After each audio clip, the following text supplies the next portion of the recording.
The young man was going to the branch of the 20th Guangming Bank, which was located in the city of Santai, which was Yunhai province. It was raining heavily outside, and the guy's feet were completely wet.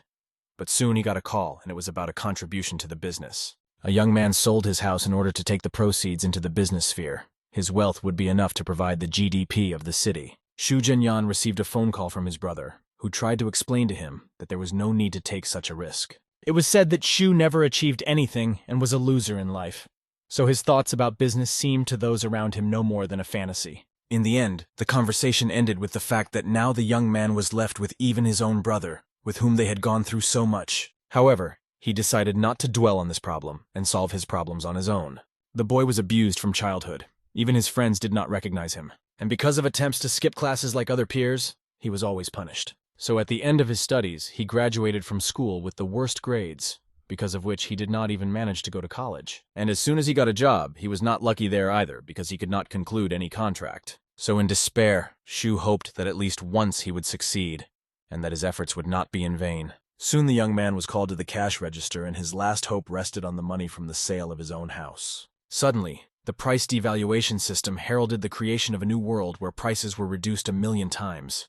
At the same time, Xu's assets remained unchanged. The young man could not recover from what world he had entered and what changes had taken place in it. So he thought that because of the desire to achieve great success, he began to hallucinate. However, first the boy decided to give the money that he carried with him in black bags, and then go back and sleep.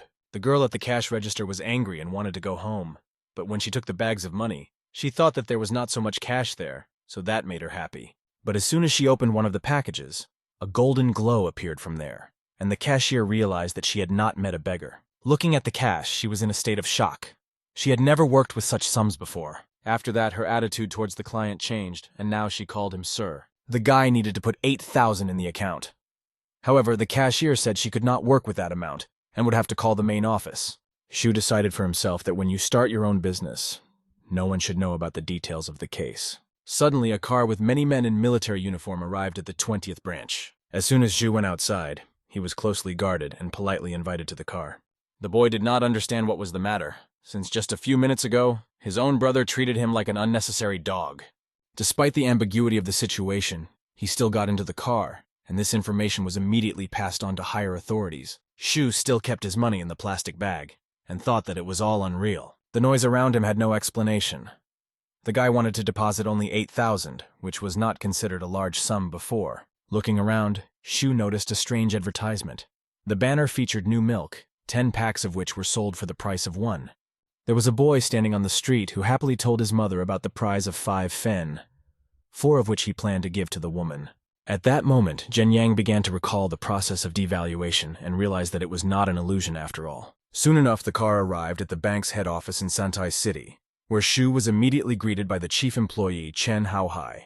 The boy drew attention to the man's expensive suit, so it must have cost a lot of money to make it. Then Xu began to inspect the office from the inside, and before he could not even enter there, but now he is treated as a respected person. Chen Haohai thanked the young man for the compliment and said that it only cost him 2 fen to make his suit. The young man could not believe it, as the suit looked more expensive than 2 million. This indicated that prices had indeed fallen. Xu immediately had a question about his assets and decided to check how much the world had changed. So the boy reached into the money bag and took out 1 bill, which now became much more pungent.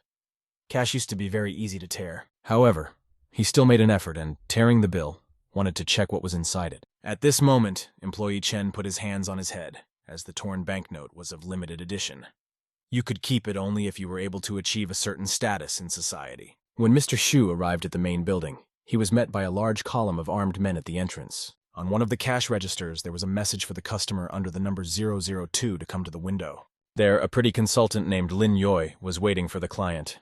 She kindly greeted Xu and said that she had been waiting for him for a long time. The guy thanked him for waiting and immediately got down to business. He said he wanted to invest his money in the business. While the girl counted the received money, the guy could not take his eyes off her and enjoyed the figure of the consultant. However, he was alarmed by the fact that they first came to him personally and then left him alone with the beauty. So Xu was preparing for the base. He was also frightened by Chen, who just sat next to him and remained silent. Zhenyang then thought that the man was trying to gain his trust and then try to kill him. The consultant quickly finished her work and reminded the client that the balance of his card is 8,000 yuan. But the total amount in his current account was 660,000 yuan. Hearing this, Shu Jianyang dropped the cup of coffee on the floor because he did not expect to be the owner of such a sum. Bank employees became uncomfortable and their behavior all the time looked strange because they were not used to such important customers. And Lin Yoi reported that she transferred the remaining 1.5 million to a special account, and with an annual rate of 10%, the income will go to his bank card every month. At that moment, Shu was surprised that the money was not enough. However, even the richest man in China had only 380,000. The bank employees bowed low before the boy and said that they would fulfill any of his orders. However, the young man did not need anything else, so he said goodbye and went to the exit. And Chen was extremely happy that he was able to help such a rich guy. So now he was the coolest representative. Shu headed to the Yunhai Gymnasium and pondered that Chen Haohai was quite an important person in the city, so his behavior was strange. The boy expected to soon see a group of soldiers coming for him. In the gym, Shu's attention fell on another pretty girl named Chen Biola. She had a beautiful and athletic body. Chen noticed how the boy was looking at her all the time and did not take his eyes off it. Then she immediately separated and rushed at the young man with combat techniques. After making several blows, she got tired and Shu survived. He couldn't understand what Chen's behavior was all about, so he wondered what had happened to her. The girl could not stand still, but explained that the previous day they had distributed Beachy's advertising papers again. Their value was 800 mao, so it was too much for Chen. Shu sighed sadly and said, "If you still don't get used to adult life, you will continue to be disappointed in it." But in addition to teaching, the boy decided to help the girl while he had money and was capable of anything. Chen laughed at the young man, saying that he always had much less money than her, so he would not be able to help her. At that moment, the young man remembered a sad story about a past business that failed. However, Chen helped him when he tried to throw himself off the bridge because of the problems that had been haunting him all along. And then, when he had nowhere to live, the girl sincerely offered her second room, and Shu moved there. It was because of this that the boy felt that he had to help an old friend in order to thank him. Soon they left the sports garden and found themselves near a clothing store. Chen had an important event in a few days, so she wanted to rent a nice dress. As soon as they entered the store, the harassing consultants immediately rushed at the girl with various offers of clothes. Shu examined the items and realized that they did not look cheap, which indicated the importance of meeting soon. Chen decided to consult with the boy about her image, but suddenly she heard someone calling her from behind. It was Song Jia and the fat man Song, who recently became the husband of the fragile girl. However, judging by Chen's reaction, she was not very happy about this meeting, because her happy look immediately disappeared. Then Song Jia decided to introduce Chen as her former classmate, who had once rejected a rich heir. The ugly man took a stern look at the girl and decided that she would become his new target. And Song Jia decided to continue taunting her old friend, and said that she shouldn't rent clothes to try to impress someone. However, at the end, she added that Chen would look like a real beauty even in ordinary clothes, due to her natural appearance.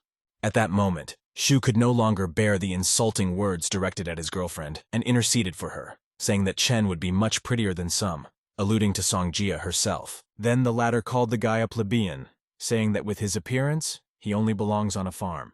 But without looking at him, the old acquaintance continued to mock Chen and waited for her to start measuring the worn clothes. Like a girl of such a level as Sun, she came to this store to buy clothes, not to temporarily use them. Then her fat husband intervened in the conversation, who pushed the girl away with his hand and tried to calm her down. The man said he had a lot of money so he could afford to buy Chen some clothes. The girl began to hesitate about such a proposal, but Sun assured her that he would keep his word. Suddenly, his wife began to persuade the fat man to buy clothes exclusively for her, since he did not know the tastes of other women. And when he said that the girls were school friends, she still continued to deny such an option. Chen could no longer tolerate these humiliations from outsiders, so she took Shu's hand and pulled him to the exit of the store. But he did not want to give up so easily, despite the fact that he had a large fortune, so he immediately stopped the girl. The guy approached the consultant and asked if the two of them hadn't bought anything yet, to which he received a negative answer, which satisfied him. After that, he turned to the Sun couple and said that he buys all the things from this store, and that couple will not get anything. The fat man and his wife were surprised at this turn of events, but thought it was some kind of stupid joke. Jia began to make fun of Shu, saying that he would never have enough money in his life to buy the entire assortment of the store. Then he confirmed that he really didn't know how much this purchase would cost him, but reached for his wallet, because it didn't matter to him how much he had to spend since there were large bills in his wallet. The fat man could not understand what this ordinary guy had done to get such a large sum of money, and Shu happily took out the cash and asked the consultant if it was enough. As soon as Baola and Shu decided to go home, they were stopped by Tang Ying, who was the owner of this shop. She told that she had just returned from Chen. Shu immediately suspected that he had just left that old fox Chen Haohai, as he had already managed to send his man after the boy. Then the woman turned to the young man and offered to go up to her office and discuss everything. Shu was unsure about the offer, but thought that this conversation would be a good opportunity to question Tang Ying about her plan with that man. But before leaving, the businesswoman looked at the Song couple and asked if they were Mr. Shu's friends. Then the fat man decided to pretend that they were real friends, as this would allow him to meet Tang Ying and get all the valuable clothes. And his wife rushed to Baola and started pretending that they were best friends. For the couple, this acquaintance was beneficial, but they had their own plans to consolidate cooperation with Chairman Tang. When the girls were standing next to each other, the owner of the store asked if sometimes they were classmates. Baoli didn't like how much her old friend started clinging to her and hugging her all the time. However, she did not have the power to deny it. Songjia hid her true intention and tried to cover Chen's mouth so that she would not babble too much. Tang Ying then ordered her employees to prepare 5 cards for branded clothing with a 30% discount, as well as 2 of her business cards. The same woman understood that judging by the expression on Chen's face, she was not that close to her friend. However, she wanted to win Mr. Shu's trust first, and then deal with the others. The Song couple were delighted with the gift of discount cards, and now they are closer to their bright future. Suddenly, Shu intervened and told Tang that he was not going to participate in this introduction and did not want his name used. Then he grabbed Baola's hand and said that beggars like them are not worthy of friendship with the Song couple. And after that, he added that the owner can ask her workers about the situation they witnessed. One of the consultants approached the manager and quietly told the details of the incident. After hearing this, Tang Ying immediately rushed to apologize to Mr. Shu because she did not know these people. The woman then turned to her bodyguards and asked why they hadn't pushed Fat Song and his wife out into the street yet. Ji entered the conversation and tried to stop this process by saying that her husband is the main partner of this store, as he is engaged in the production of fabric. But the owner already had to sneeze at her every word because cooperation with Zhu was much more important. Tan then said that she was breaking up with that fat man and ordered him to leave the compound as soon as possible. And then she turned to Mr. Shu and invited him to talk in a more relaxed environment. Of course, the guy agreed. But his girlfriend Baola did not understand what was the matter and why the old acquaintance had now become so influential. Meanwhile, the young man and the owner went up to the 2nd floor of the Dong Kahun shop where they were immediately served tea. Tang Ying noticed how beautiful Baola's figure was.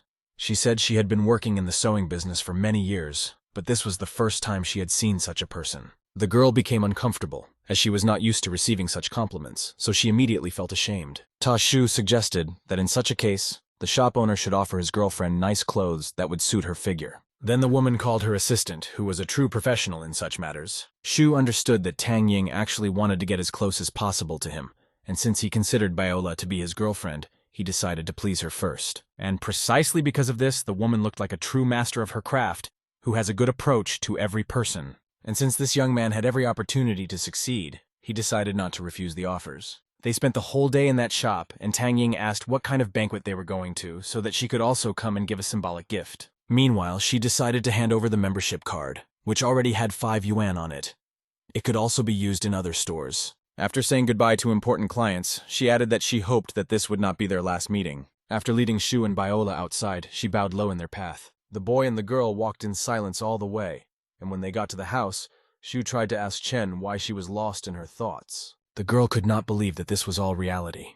All the changes in her life came so quickly that she did not have time to recover. However, she suddenly came to the conclusion that Shu had been deceiving her all along and pretending to be poor, so that she paid all their joint bills. They say she even saved electricity at home so that she would have to pay less, and the guy behaved like that. However, at that moment he tried to explain that he really had no money all along, but only recently he made a deposit and received a large amount. Baola then asked about Tang Ying, who had miraculously begun to bend under them in an attempt to serve them as well as possible. But suddenly the girl's phone rang and Shu was very happy that the call came in time, as the girl was unstoppable. She stepped back a little and picked up the phone where she heard some shocking news. It was about Xiaomi, who was in trouble at the Xinhua restaurant and needed help. Hearing this, the girl almost dropped the bags with new, elegant clothes. The girl immediately caught a taxi and rushed to the appointed place, where her friend was already waiting for her.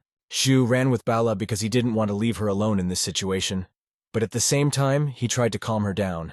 Da Xiaomen was Chen's best friend. Despite her long tongue, she was a really good friend. But the extent of Baola's haste would not have ended well. Chen is a very good person who always cared for those close to her. And given her character, one could safely say that she is ready to do anything for her friend. Suddenly, Baola was stopped by the other 2 acquaintances who had happy expressions on their faces. The girl was surprised because she couldn't find Xiaomi. The girls said that she was unnecessary and invited them to the festive hall. Sun Li, who was Baola's classmate, whom they had not seen for a long time, was waiting there at the elegantly laid table. However, the latter continued to look for Xiaomi, who, according to acquaintances, was in trouble. But the girls did not give her the opportunity to think about her best friend and tried to distract her. Suddenly, Sun Li asked Baola about the boy standing behind. She wondered if they were in a relationship. The girl hesitated to answer, since in fact Xu had been her acquaintance and neighbor for several years. But suddenly he intervened in the conversation and said that he was really Baola's boyfriend. After that, he asked if he could join the meal and sit down, to which he received a satisfactory answer. He saw a lot of food on the table, so he couldn't believe that the girls had really gathered to just talk. The boy doubted their sincerity. Sun Li couldn't tear herself away from Xu and repeatedly called him handsome and asked how he managed to reach Baola. She suspected that the extortionist had a lot of money, and he confirmed her words about his wealth. After a short conversation, he immediately offered his acquaintance to move to another place. Although he was rich, he was not going to spend on such things. But the girls present still did not want to let their guests go and said that they had just sat down at the table. Sun Li wanted to humiliate her confidant, so she thought that she would not leave the table until Chen Baola paid for this feast. However, the girl told Xu that she hadn't eaten anything, so they were free to go together. Sun tried to delay Chen and offered her to eat at least one cake, so that she would pay the whole bill. Xu turned and called the waiter to bring them menus. However, despite this, he was not going to eat anything there anyway. In turn, the treacherous girlfriends thought that their plan had succeeded and that the long-awaited show would finally begin. They had already ordered the most expensive dishes at this establishment, so they were waiting for someone to pay for them. Sun Li then called her brother and said that she and her girlfriends came to Xinhua restaurant to pass out. After that, she told the guests that she had to leave shortly, and Xu understood her plan. At the same time, the other two girls also rang the bell, and all three of them decided to leave the hall, leaving Xu and Baola alone. As it turned out, the girls made an order not only for themselves, but also for the neighboring tables where their friends were also. Xu stood up and apologized to Baola, saying that he had to leave and pay for their bill. Sun Li seemed to start chasing him away, and said that she would look after his girlfriend, so that she wouldn't be sad. But in fact, she wondered if the guy would leave his girlfriend, who would have to wash all the dishes in that case if he had nothing to pay. Meanwhile, the administrator of the establishment was looking at the bill of the girls' table and understood that all this looked like an excuse. Xu understood that they were trying to use him, but he already had his plan of action. As soon as he asked for the bill, the waitress said that the sum of all the dishes was about 2 fen, which was quite a lot. But he was interested in the question of how much money was spent on all the tables in the hall in total. After that, he began to transfer the currency to his money on the card. Then the girl reported that in addition to his 3 tables, there were 15 in the hall. All in all, it was 4 fini. The waitress thought it was strange that the boy stoically asked the other tables. After that, the young man took out a bank card, and putting it to the terminal, said that he would pay the bill for the entire hall, and in addition, he would give 5 fens to the girl as a tip. She was not ready for such a large amount, and even the administrator was surprised by this offer. They understood how influential the person before them was, so they thought it appropriate to bow to Xu. After accepting the payment, the girl announced to the guests that Mr. Xu Zhenyang had paid for everyone's dinner, so everyone can get a dessert in the app. The people present decided to immediately drink to their hero, and were surprised that they had not heard his name before, because of the richest people in China. Sun Li began to get angry at this news. She didn't like the fact that Bao Li managed to find such a successful boyfriend. Xu immediately walked over to his girlfriend and pretended that she had some other things to do that they needed to go through. Baola played along with him, but could not understand why the boy did not save his money at all. But they still went home together, and Sun only did what she was envious of in their wake. Meanwhile, Xu could only activate the exchange in the system if he had 10 points, so he will have to try. 1 cent was equal to 1 point there, so there wasn't much left to spend. But Baola was so divided on Sun Li that she completely forgot about food and was terribly hungry during this time. Then she smiled at Xu and said that for such behavior, he now has to cook her a delicious dinner. Then the boy joked that now he will be the richest chef who will cook exclusively for Baola. Suddenly, on the way home, the young man received a call from Jia Yu, and he was not very happy with such news. However, he had once been in the same situation as Xu, so he picked up the phone as he might need help.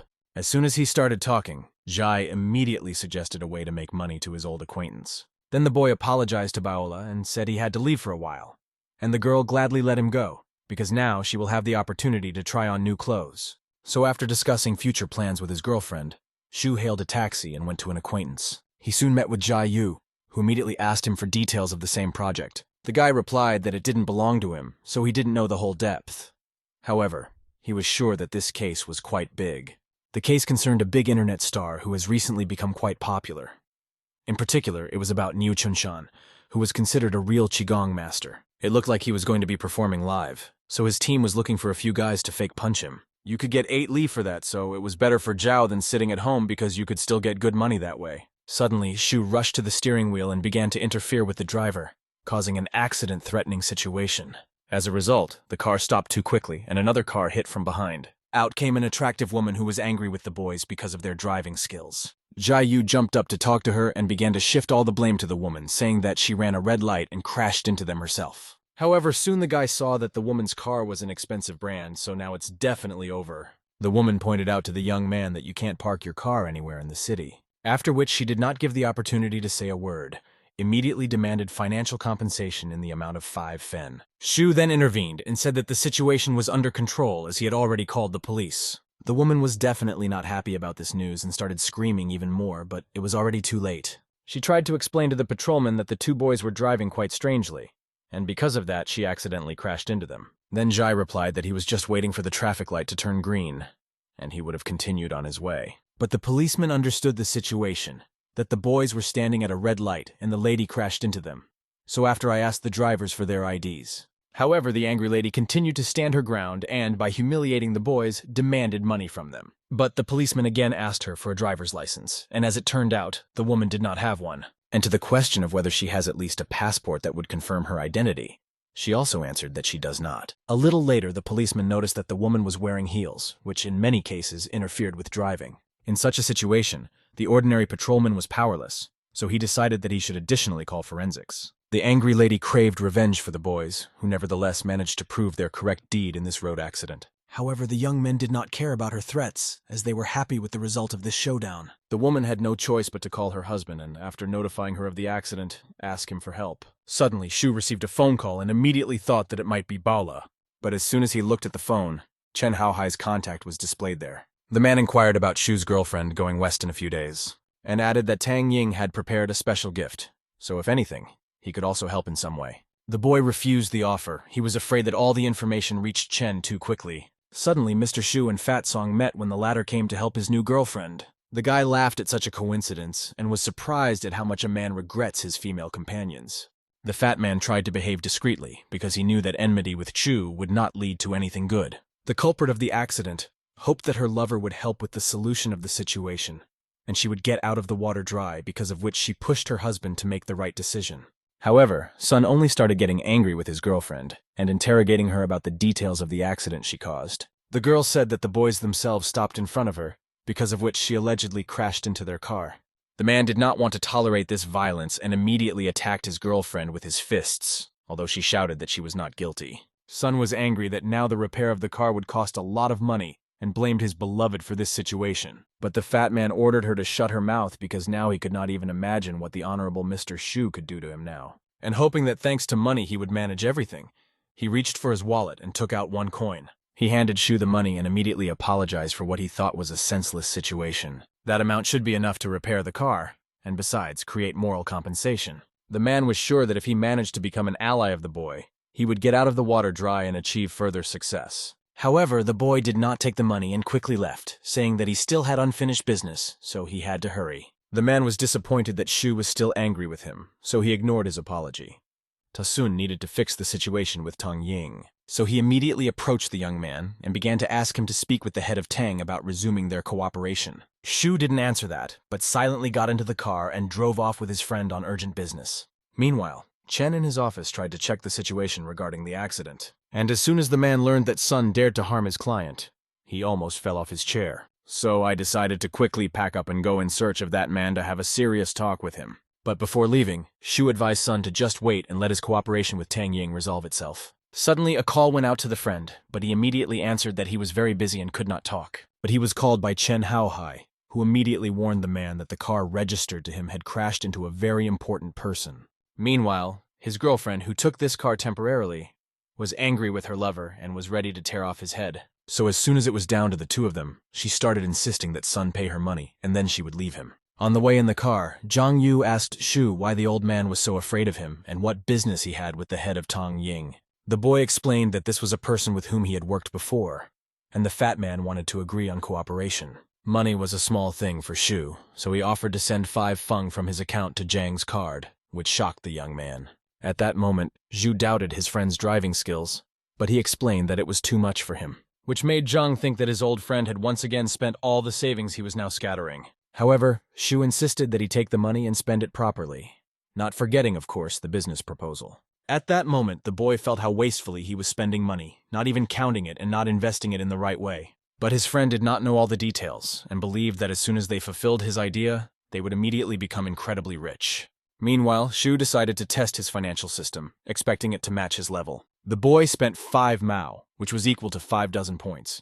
Each of them was fashionable to use to improve abilities, but which he did not yet know. As it turned out, he now had access to enhancements to his strength, speed, reaction, combat skills, hearing, vision, and sensuality.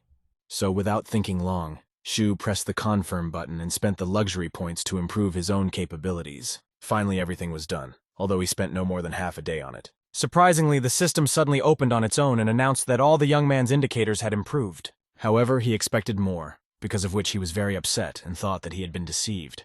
After that, Shu was driving upset, which his friend immediately noticed and asked what was the cause of this condition. However, the boy decided to change the subject and asked Zhang if he really wanted to work for Changsheng because he couldn't stand him before. But the young man offered to discuss everything elsewhere, which was not interesting for Shu, who did not want to listen to the grand plans of a 25-year-old unemployed man. Without finishing this matter, Shu went to the sports club the next morning. Waiting for him at the reception was Yao Jingjing, who managed the Yunhai Fitness Hall and was nicknamed Hot Pepper. But she was not very happy when she saw Shu enter the hall. The girl immediately thought that the boy was looking for Biola, but as it turned out, he came to ask for the price of the season ticket. Jingjing was surprised because she had previously known that Shu was quite poor, as he could not even rent his own house. So I immediately asked the visitor if he was certain about such a purchase, and he immediately asked to call the coach. Soon, Chun Lichao, who was a trainer with good self-reports in the form of his body, approached the reception desk. But as soon as he entered the hall and saw only Shu, he asked where the very respectable gentleman the administrator had told him had disappeared to. By doing so, the boy created an unpleasant situation, and Jingjing tried to gently point out a new client to him. However, the boy did not understand the hints, and she could not stand it anymore and shouted to the whole hall. Li Chao looked at Shu and said that he was the same beggar who was always hanging around his colleague Baola. But the administrator did not want to talk to him for a long time and told him to take a new client as soon as possible. And Li Chao knew that Jingjing likes things to go according to the rules, so he couldn't fall face down into the dirt. So he turned around and said that he had no other choice. But he also noted that Shu's dependence on the girl is driving him crazy. Jingjing tried to calm the trainer down, but Shu couldn't take it anymore and intervened in the conversation. His last words were that if Lingqiu did not want to receive him, he would go to another hall. The trainer did not want to persuade the potential client to stay with him, as he did not know about his high financial situation. Then the administrator offered Shu a subscription, with which he can practice on his own in their hall. The girl said that they have regular and platinum subscriptions, and since they have known each other for a long time, she decided to be honest about the pros and cons. The platinum subscription did not have time limits and the use of various simulators, but it is, of course, more expensive. The guy did not fully listen to the terms of use of the card and ordered 4 at once. I wanted to record 3 of them for someone. Jingjing got angry because she thought that Shu was making fun of her since no one had issued these cards this year. However, the guy decided to pay for the purchase right away to appease the girl. For her, it was the first biggest revenue at a time. Not all of their customers could afford an unlimited subscription. Jingjing then remembered that she had heard rumors that Shu had sold his house and decided to spend all the money at once. In the meantime, the young man took his cards and immediately won incredible respect from the administration. The boy decided to immediately go to training and headed to the men's locker room. There, he thought that his neighbor Baola must be training someone. So while he didn't want to bother her and check his financial system, he managed to spend 4 more Mao, thus earning 40 points. Soon finished with that, Shu made his way to the gym where his attention fell on the notice board. Despite the fact that it was quite far away, the boy could clearly see everything written on it. At that moment, he realized that the improvement of the characteristics benefited him. However, I was surprised that Baola was in the last place among trainers. Then he thought that work of this kind clearly did not suit her, so it would be necessary to solve this issue. Suddenly, a girl approached the boy from behind and asked if she could help him with something. As it turned out, her name was Lin Zuxian, and she was the owner of a fitness center. The girl heard that their new client had purchased 4 platinum cards and decided to meet him personally. The guy decided to reciprocate and said he needed to take some private lessons. He had already heard her name before, as the young girl independently raised the business from scratch and deserves respect. In addition, she managed to become popular in the field of fitness, so the girl was an amazing person. The owner of the center took Shu to the accounting department, where they engaged in individual selection of private lessons. Sun Tze, an accountant, was sitting in the office and immediately asked the young athlete what he was interested in. He decided to clarify that he was friends with Coach Chen Baola and would like to buy her classes for a higher fee. He mentioned the sum of 5 yuan and was immediately offered to see another coach. After all, the maximum payment for classes in this gym was 3 mao.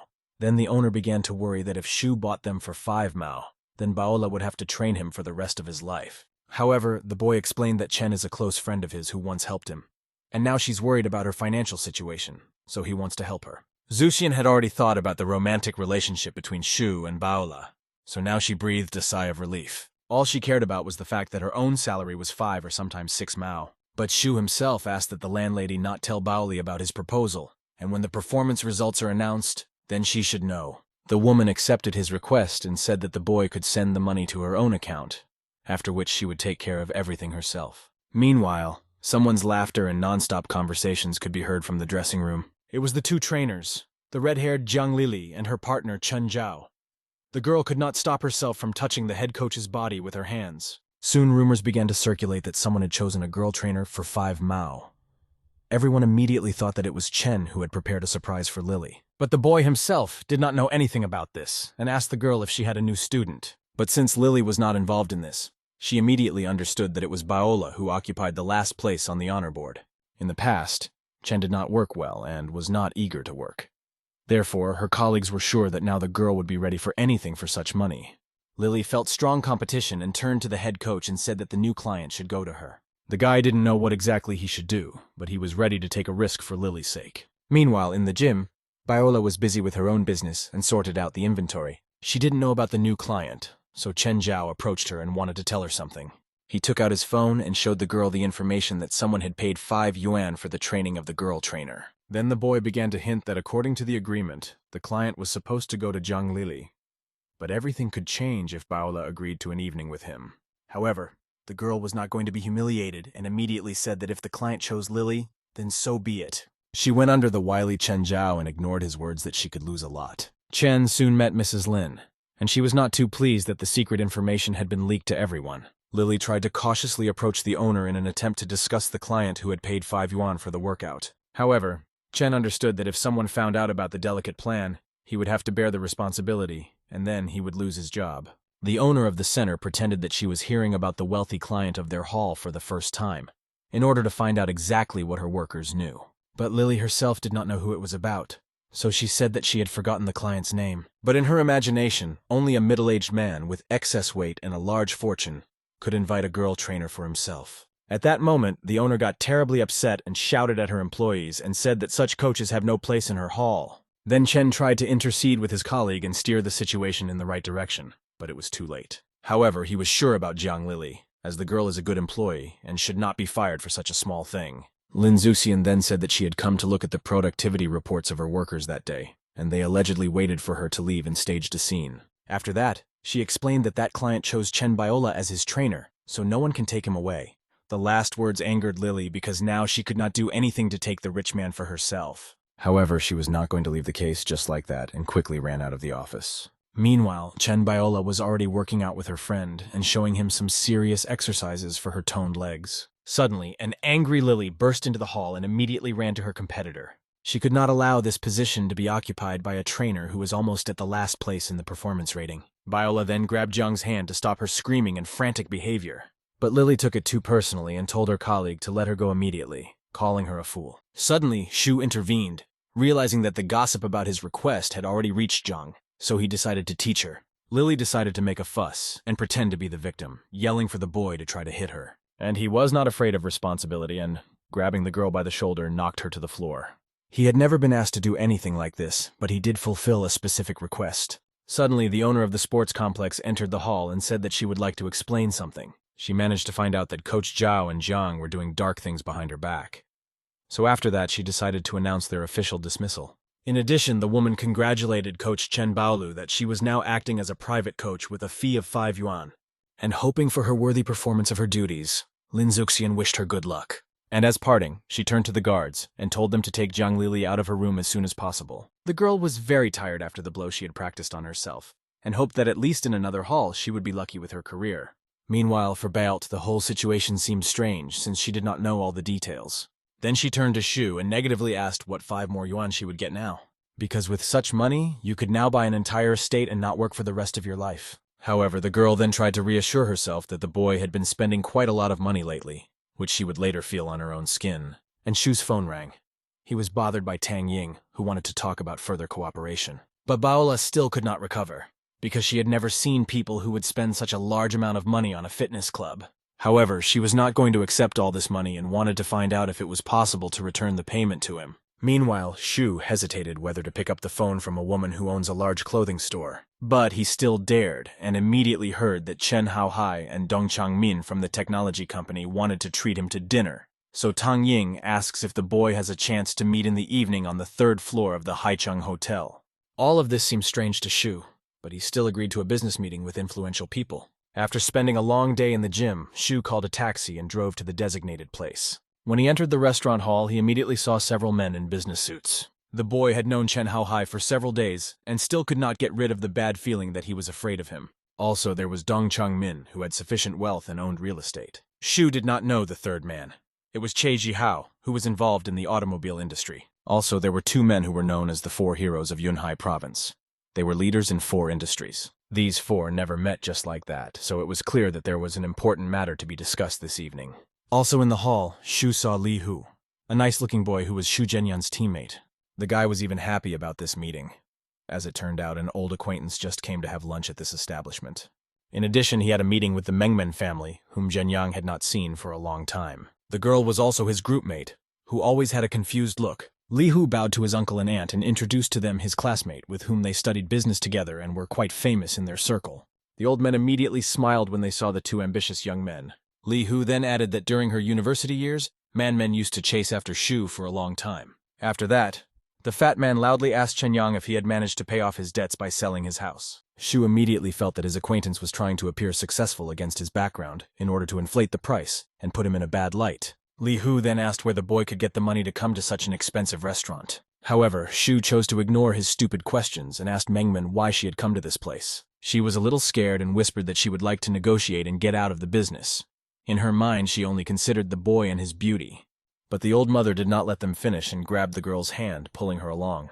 They say they still have a lot of work to do, and they are waiting for distinguished guests, to whom it is not advisable to be late. Then Li Hu laughed at Shu because in his opinion, he would never be able to be together with Chen Meng. Continuing to mock, he asked a fellow group member if he had come to this institution to work as a cleaner. The boy calmly endured the pause and, in order not to please Li with the emotions he craved, answered that he had come for dinner. Mengmen was happy because she thought that Shu needed to go to the 2nd floor as well, and offered to walk together. But he answered uncertainly that he needed to go to the floor above because they were waiting for him there. Li laughed at him, because he had to pay about 5 fen to get to the 2nd floor, and the 3rd was even more expensive. Menmen's mother and father decided to go, as the guest was due to arrive soon, and they thanked Hutsa for helping with the arrangements. The old parents of Neem and it rejoiced as their future directly depended on this meeting, and Li Hu still couldn't stop laughing at Shu and like an old friend, decided to give him one piece of advice. However, nothing but words of anger and hatred could be expected from him. Shu laughed at these words, and now he decided to give the braggart his advice. He pretended that he was about to say some deep phrase, but he quietly scolded his old acquaintance in the same way. He was immediately indignant, because he was not used to someone talking to him like that, but Chen Meng joined the conversation. Yes, the fat man scolded her too, saying that only thanks to him, her family managed to come to a meeting with an important person. The girl's father did not want to waste his time on pointless quarrels, so he dragged the girl to the 2nd floor. Shu also turned around and said goodbye to his teammate, that he was completely unconcerned by Li Hu's words. The latter could not control his aggression, and again threw dirty words in the direction of the young man. Soon, the director of the hotel came to the scene of violence and abuse with security and asked what had happened between the visitors. Li turned to the man and asked why they didn't follow those who came to their establishment. Pointing to Shu, he said that he spoiled his appetite, so he demands that the boy be kicked out. However, the director replied that he could not expel visitors without a reason, and the 2 of them shout quite loudly, which can disturb other guests. Huzi, like a child, continued to squeal and say that Shu was a poor man who was not like the other customers of this establishment. The fat man then told Zhenyan that he was giving him 5 seconds to leave the premises. But the guy replied that 3 seconds would be enough for the security to throw Li out of the restaurant, as if it were unnecessary. Suddenly, the man calmed down when he saw some pretty important people on the 3rd-floor balcony where Shu was going. It was Chen Haohai and Tang Ying who were looking at him with a judgmental look. His clients approached Huzi and asked why he suddenly seemed to have lost the ability to walk. But Mr. Shu was approached by Chen Chusheng, who was the owner of the Haicheng Hotel. He apologized for not meeting him in person. Then he turned to the guards and told them to quickly expel the rowdy customers for the benefit of Huzi and the Mengmen family. The guy replied that it was unnecessary to do that, and the girl's parents immediately began to discuss among themselves how high a status Shu has. Li Hu felt depressed because he was publicly humiliated. Lowering his head, he nevertheless went to the 2nd floor. However, he couldn't believe how Shu Zhenyang could know Chen Chusheng moreover. He also apologized in front of him. Meanwhile, the boy went to the 3rd floor, where the VIP room of Haicheng Hotel was waiting for him. There, he meets Dong Changmin, who introduces himself as the head of Tanglong Real Estate. He also apologized for not introducing himself earlier and hoped that Shu would forgive him. All the other guests invited Zhenyan to the table, and Tang Ying even prepared a personal seat for him. The boy sat down and said that he had heard of the reputation of these 4 before, but had never thought that he would ever have the honor of meeting them in person. The men at the table laughed and said they weren't really that big, but they were glad to meet the boy. The guy carefully refused the offer to drink for the company, as he understood that treachery could await him anywhere. Then he touched on the topic of today's big faces. There was a lot to discuss. Shu liked to speak directly, so he demanded the same from his partners and insisted that they tell him all the questions at once. Tang Ying said that Mr. Shu was quite a smart guy, so she decided to skip the formalities and gave Dong the word. The man began the story with the fact that last year a large land company planned flowers for June, began to liquidate a number of companies that were engaged in real estate. And since his own Tanglun company was the leader in the province, he had to defend himself. Due to sharp fluctuations in shares, his income has decreased, and therefore the company may soon suffer a loss. So if he doesn't find investors, not only he, but also brother Haohai will have problems. Shu then asked how exactly he could help in this situation. After that, the man directly said that he has a way to protect him, but for this he needs 10,000 for the boy. These were small things, and he would be willing to put in the effort, but he craved more information. He was worried that these men have a mess everywhere, which is difficult to work in. Besides, he had one more remark, and Dunn needed to hear it immediately. The young man thought and said that he could take control of the situation. The last words sent goosebumps to those present.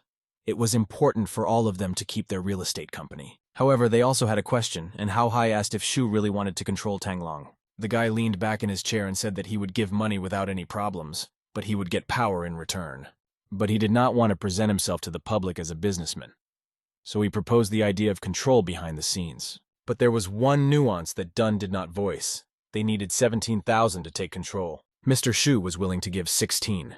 But the businessmen were confident that during cooperation with the young man, they would be able to survive all the difficulties. Not wanting to talk for a long time, the guy asked for the company's account number to which the money should be transferred. Soon the bank account in Guangming received a notification about the receipt of 100,000 yuan. The 4 could not believe what they saw with their own eyes.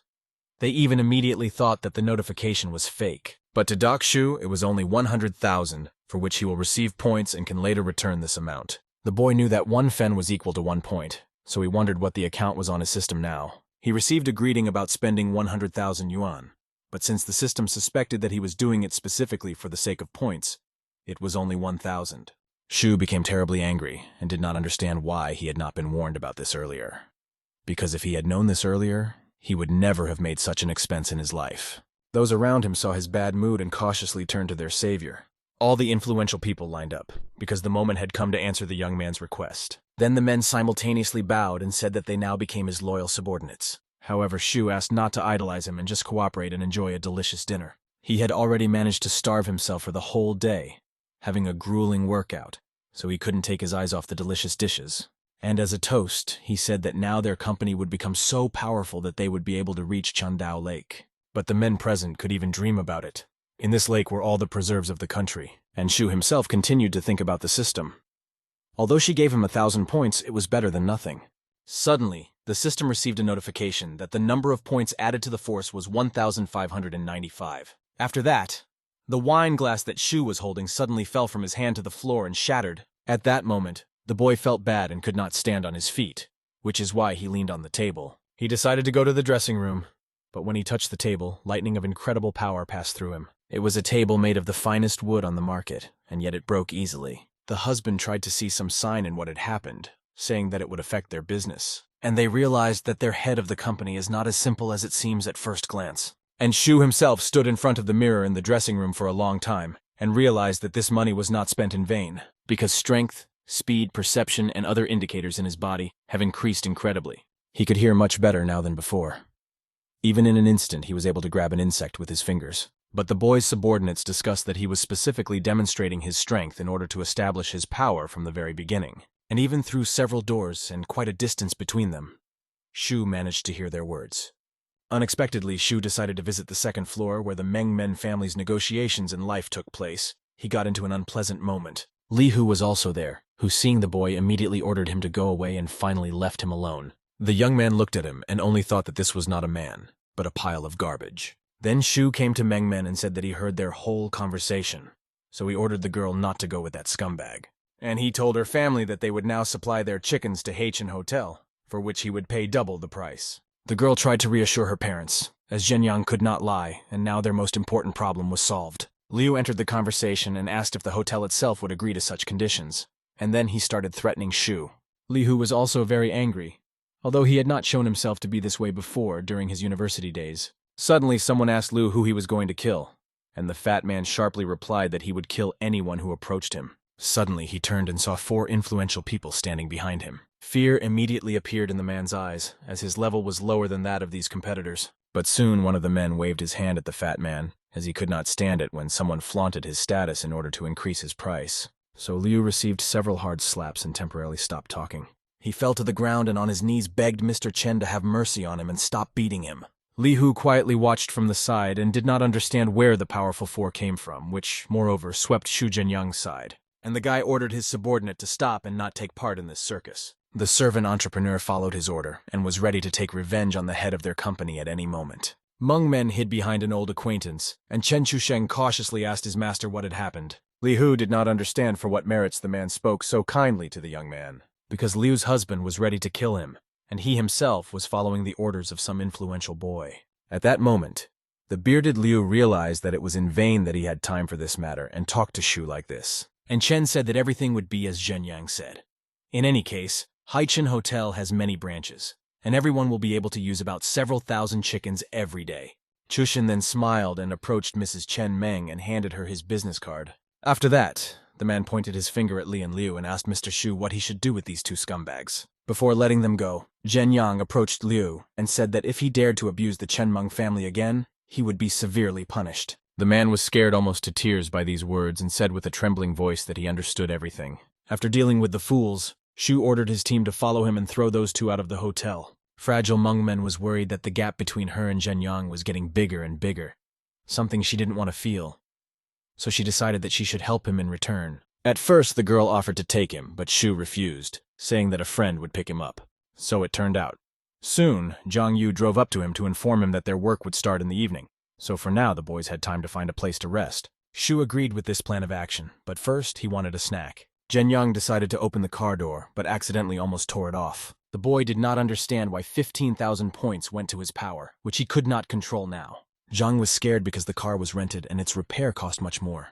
But Shu suggested that he simply buy a new car. Yu took it as a stupid suggestion, saying that his friend broke someone else's car. And now he wants to repeat the same thing with another one. Zhenyang took out 1 yuan from his wallet and asked his friend if it was enough. With the new exchange rate, 1 modern yuan was equal to 1 million old yuan. Therefore, this was enough to buy a car. Shu approached Chen Haohai, saying that he wanted to buy a car from him. The old man replied that Che Jihao would better help with this. The boys immediately went to the car showroom, where they greeted her warmly. Zhang could not understand that his acquaintance was really going to buy him a car. The boy replied that it was compensation for the losses he had suffered due to his uncontrollable power. Zhang felt how well Shu treats him, because he not only gives him a car, but also simply gives him money. In this case, the young man decided not to be modest and choose the exact car that he had dreamed of for a long time but could not afford. The car salon administrator led customers to the rest area. She also brought coffee and informed that she had to leave to prepare the purchase contract. Meanwhile, Zhang could not even think that one day he would be able to buy a car directly from the showroom. Shu said it was a thank you for his friendly help during those times when he had no money, and you helped him without fail. Suddenly, the boys turned their attention to the screams coming from the other end of the hall. The unknown patrons insisted that they should be served first, regardless of previous customers. Zheng Xiaoxian tried to calm down the frantic customer, who seemed to have never heard of etiquette. Ma Ling did not want to wait in line, despite the fact that other customers came before her. Mr. Lin tried to interject and emphasize how valuable his time was, so he couldn't wait. But colleague Zheng, who served her customers, said that they were much more influential than those two young men. But the status man's wife did not want to endure any more and waved her hand at Xiaoxiang. He told her that no one has the right to open his mouth and forbid something. After which, in addition, she scolded the employee of the salon even more and made some threats. Soon Shu came, who could not stand the humiliation and held out the cash and said that he was buying one such car as the Lin couple wanted. He could afford to buy the entire interior of expensive cars and not experience financial problems. Mr. Lin laughed at the boy and said that he could only afford a grocery basket. Then his girlfriend revealed the status of her fiancé, who was the second son of the owner of the Sanling pharmaceutical company, Lin Zhenfeng. Shu noted that he had heard of such a pharmaceutical company before, but he had never used it because they sell fakes for crazy prices. Zhenfeng laughed at the young man, saying that he was acting too boldly and thereby annoying him.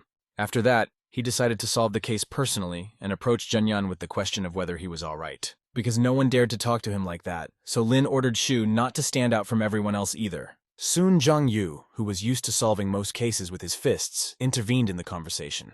And this one was no exception. He was ready to fight. Although he considered himself a beggar, he was not going to stand aside. Zhenfeng had practiced sports for many years and had a good body, so he immediately agreed to the fight because he was confident in himself. At this noise, the director of the salon came out and asked the employee what she was doing next to Mr. Lin. The girl explained that she was trying to finish signing the documents, but Xiaoxiang got in the way. The director said that Mr. Lin was their VIP customer who had special privileges, so it was always served out of turn. Then Shu realized that now he would have to intervene in order to settle things justly. The girl Linya approached the boy and said that he is an ordinary beggar who is nothing compared to her fiancé. She swung her hand, as the girl was also used to solving matters with her fists, but Shu blocked her attack. At first, he wanted to settle things peacefully and let the girl go, but she behaved terribly. For a few seconds, Zhenyang tried to control himself, but still couldn't. He pushed the girl aside effortlessly, and if a normal guy had done it, she would have simply fallen. However, Shu's strength level was incredible, causing that brazen woman to fly straight into the wall. She lay motionless, and everyone present quietly watched the situation, afraid to intervene. Zhenfeng ordered Shu that he had 5 seconds to kneel before him and apologize, or else he would regret being born. And Zhenyang understood that he was stronger than Naman and told Lin to go out himself if he needed anything. But in his head, the young man thought that he could not even expect such strength in his own body from some 1,500 points. Lin decided not to get involved in the fight himself and reached for the phone to solve the matter. The injured girl asked the boy to call Qi Yunfeng's uncle because she wanted revenge for Shu. Zhang Yu then sensed the situation was gaining momentum and suggested that his friend leave the place for safety. But it was too easy for Shu to leave, especially since he was worried about the future fate of Xiaoxiang who served him. The boy asked his acquaintance to calm down, as he was sure that Qi Yunfei would not do anything to him. In a moment, the young man remembered that this man seemed to be Chen Chushin's subordinate, so he decided to call him.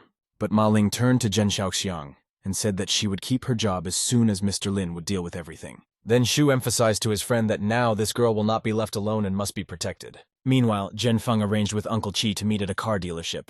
Then he turned to Shu and said that it didn't matter what connections the boy had, because no one had ever managed to escape from Uncle Qi. However, Zhenyan didn't need it, so he just waited for the meeting. 5 minutes later, a convoy of cars with fully tinted windows arrived at the salon. Many bald men with iron weapons in their hands immediately came out.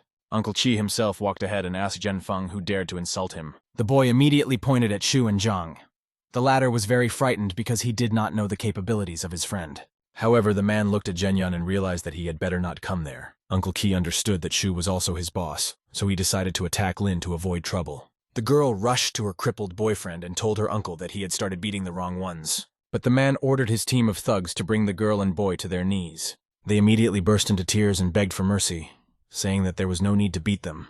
But Shu and Zhang were enjoying how fair the situation was. Zhenfeng couldn't understand why he was receiving physical punishment and not the 2 boys who he thought had done wrong. And Uncle Qi didn't care if he understood or not, so he hit the boy on the head with all his might. The girl next to him started to get angry and called the uncle blind.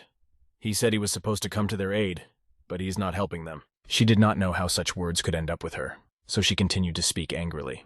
Of course, this tone went around Uncle Ki, who no longer wanted to get his hands dirty and transferred the work to a team of men. Before leaving, he ordered them to deal with the girl themselves. And he himself approached Lin Zhenfeng and decided to remind him of something one more time. He took the bloody boy by the hair and told him to listen carefully. Uncle said that Lin had provoked a very important person, for which he would be punished, and his further fate now depends on the following behavior. He tried to utter at least one more word, but the strong beatings made themselves felt. So the uncle threw the couple to the ground and decided that the extent of their mistake should now be quite clear to them. Zhang Yu watched and was afraid that this Qi Yunfei died for him too, because of which he would not even be able to breathe. However, Shu calmed him down and told him that he would not allow his best friend to be offended. Then the terrible Uncle Ki approached the boy and, bowing with the whole team, apologized for the behavior of his distant relative. And as soon as he heard the agreement, he pointed his finger at the director of the salon and the employee Ma Lin, asking what to do with them. The boy replied that this girl was allowing herself too much and that it was necessary to deal with her. The order was immediately accepted. When she was taken to another room, the director was left alone, and the fear of death settled in his body. Zhang quietly told Shu that his whole life had flashed before his eyes when Qi entered the hall. However, his friend replied that it was not over yet. The young man already suspected who might enter the salon this time, and his guesses turned out to be correct. It was the big man Jie Jihao who was famous throughout the city. The man was happy to meet Mr. Shu in person and introduced himself politely. Zhang Yu could not close his jaw when he saw that one of the rulers of the city bowed to his friend and apologized for being late. The man immediately decided to get down to business and asked his boss why he had called him. Xiao Xiang smiled gently and said that these two guys came to buy a car. After that, the girl began to tell all the details in detail. Jie Jihao asked Mr. Shu how true the worker's words were. The guy confirmed all the information, only added that the girl told many things too gently. And then he quoted the director of the salon, who said that if you want to buy a car, you will have to wait. The director immediately fell to his knees and began to apologize to the salon owner, but he was immediately kicked out. And Xiao Qi ordered him to throw everyone present out of the salon except those who were friends of the venerable master. Soon, the director of the salon, the insolent employee, and the Lin couple were lying like garbage near the building. But Qi said goodbye to them, that interfering with Mr. Shu's life was a mistake they would regret. One of Team Qi's thugs asked about who Mr. Shu was, to which he was slapped because of the management's ignorance. The team was then ordered to go to the pharmaceutical company and get rid of it as soon as possible to make Mr. Zhenyan happy. The director was dealt with. Now it was Xiao Xiang's turn to take charge of her position. However, the girl was ordered to continue her work and not mention it again. Jie Jihao offered his boss to help him choose a nice car that would be the only one in the city. Shu was delighted at how much the man had changed for the better, and it was a pleasure to talk to him. Soon the three of them made their way to the best examples of the salon, which were kept for special customers. Shu looked at them and said that they were good options. Meanwhile, Zhang Yu's eyes were shining with joy. Jihao became curious about what Mr. Shu was like in a different setting, so he offered him dinner together. But the guy refused. As for now, he wanted to drive the purchased car to another place and planned to return later for another one. Zhenyang was behind the wheel, and the owner of the salon personally closed the door behind him to say goodbye after a successful sale. Jihao decided that his client was dissatisfied and this could affect their cooperation. So the man decided that he should talk to others and warn them. Meanwhile, in the new car, Zhang Yu had no end of questions about how long ago influential people started bowing to his friend. The boy explained that he had changed the fate of the four rulers, so it was a reason to respect him. Yu thought that the acquaintance had succeeded again by deception. Then it became clear to the boy where Shu's money started coming from. The reason for this, in his opinion, was the rulers of the city. But Zhenyang said that he knows his measure and now is the time for their part-time work. Soon the guys arrived at the club, where the concert was about to start, and people were in full swing. There was a large number of beautiful girls on stage who danced skillfully and showed their plasticity. Shu looked at the whole thing and asked Zhang how much money it cost to put on this concert. However, the young man was more worried about the fact that he came to work part-time. The girls were real idols for many. That's why they were adored on the internet. They will hold only a few concerts, but they will receive a huge amount of money because there were not so many capable girls. Shu asked his friend to keep himself in check because his future wife might not be happy about his possible past. They were standing behind the scenes where they heard from the organizers that soon they should go on stage and make a few gestures with their hands and then fall down. Soon, a rare car arrived at the open club, which immediately attracted the attention of many.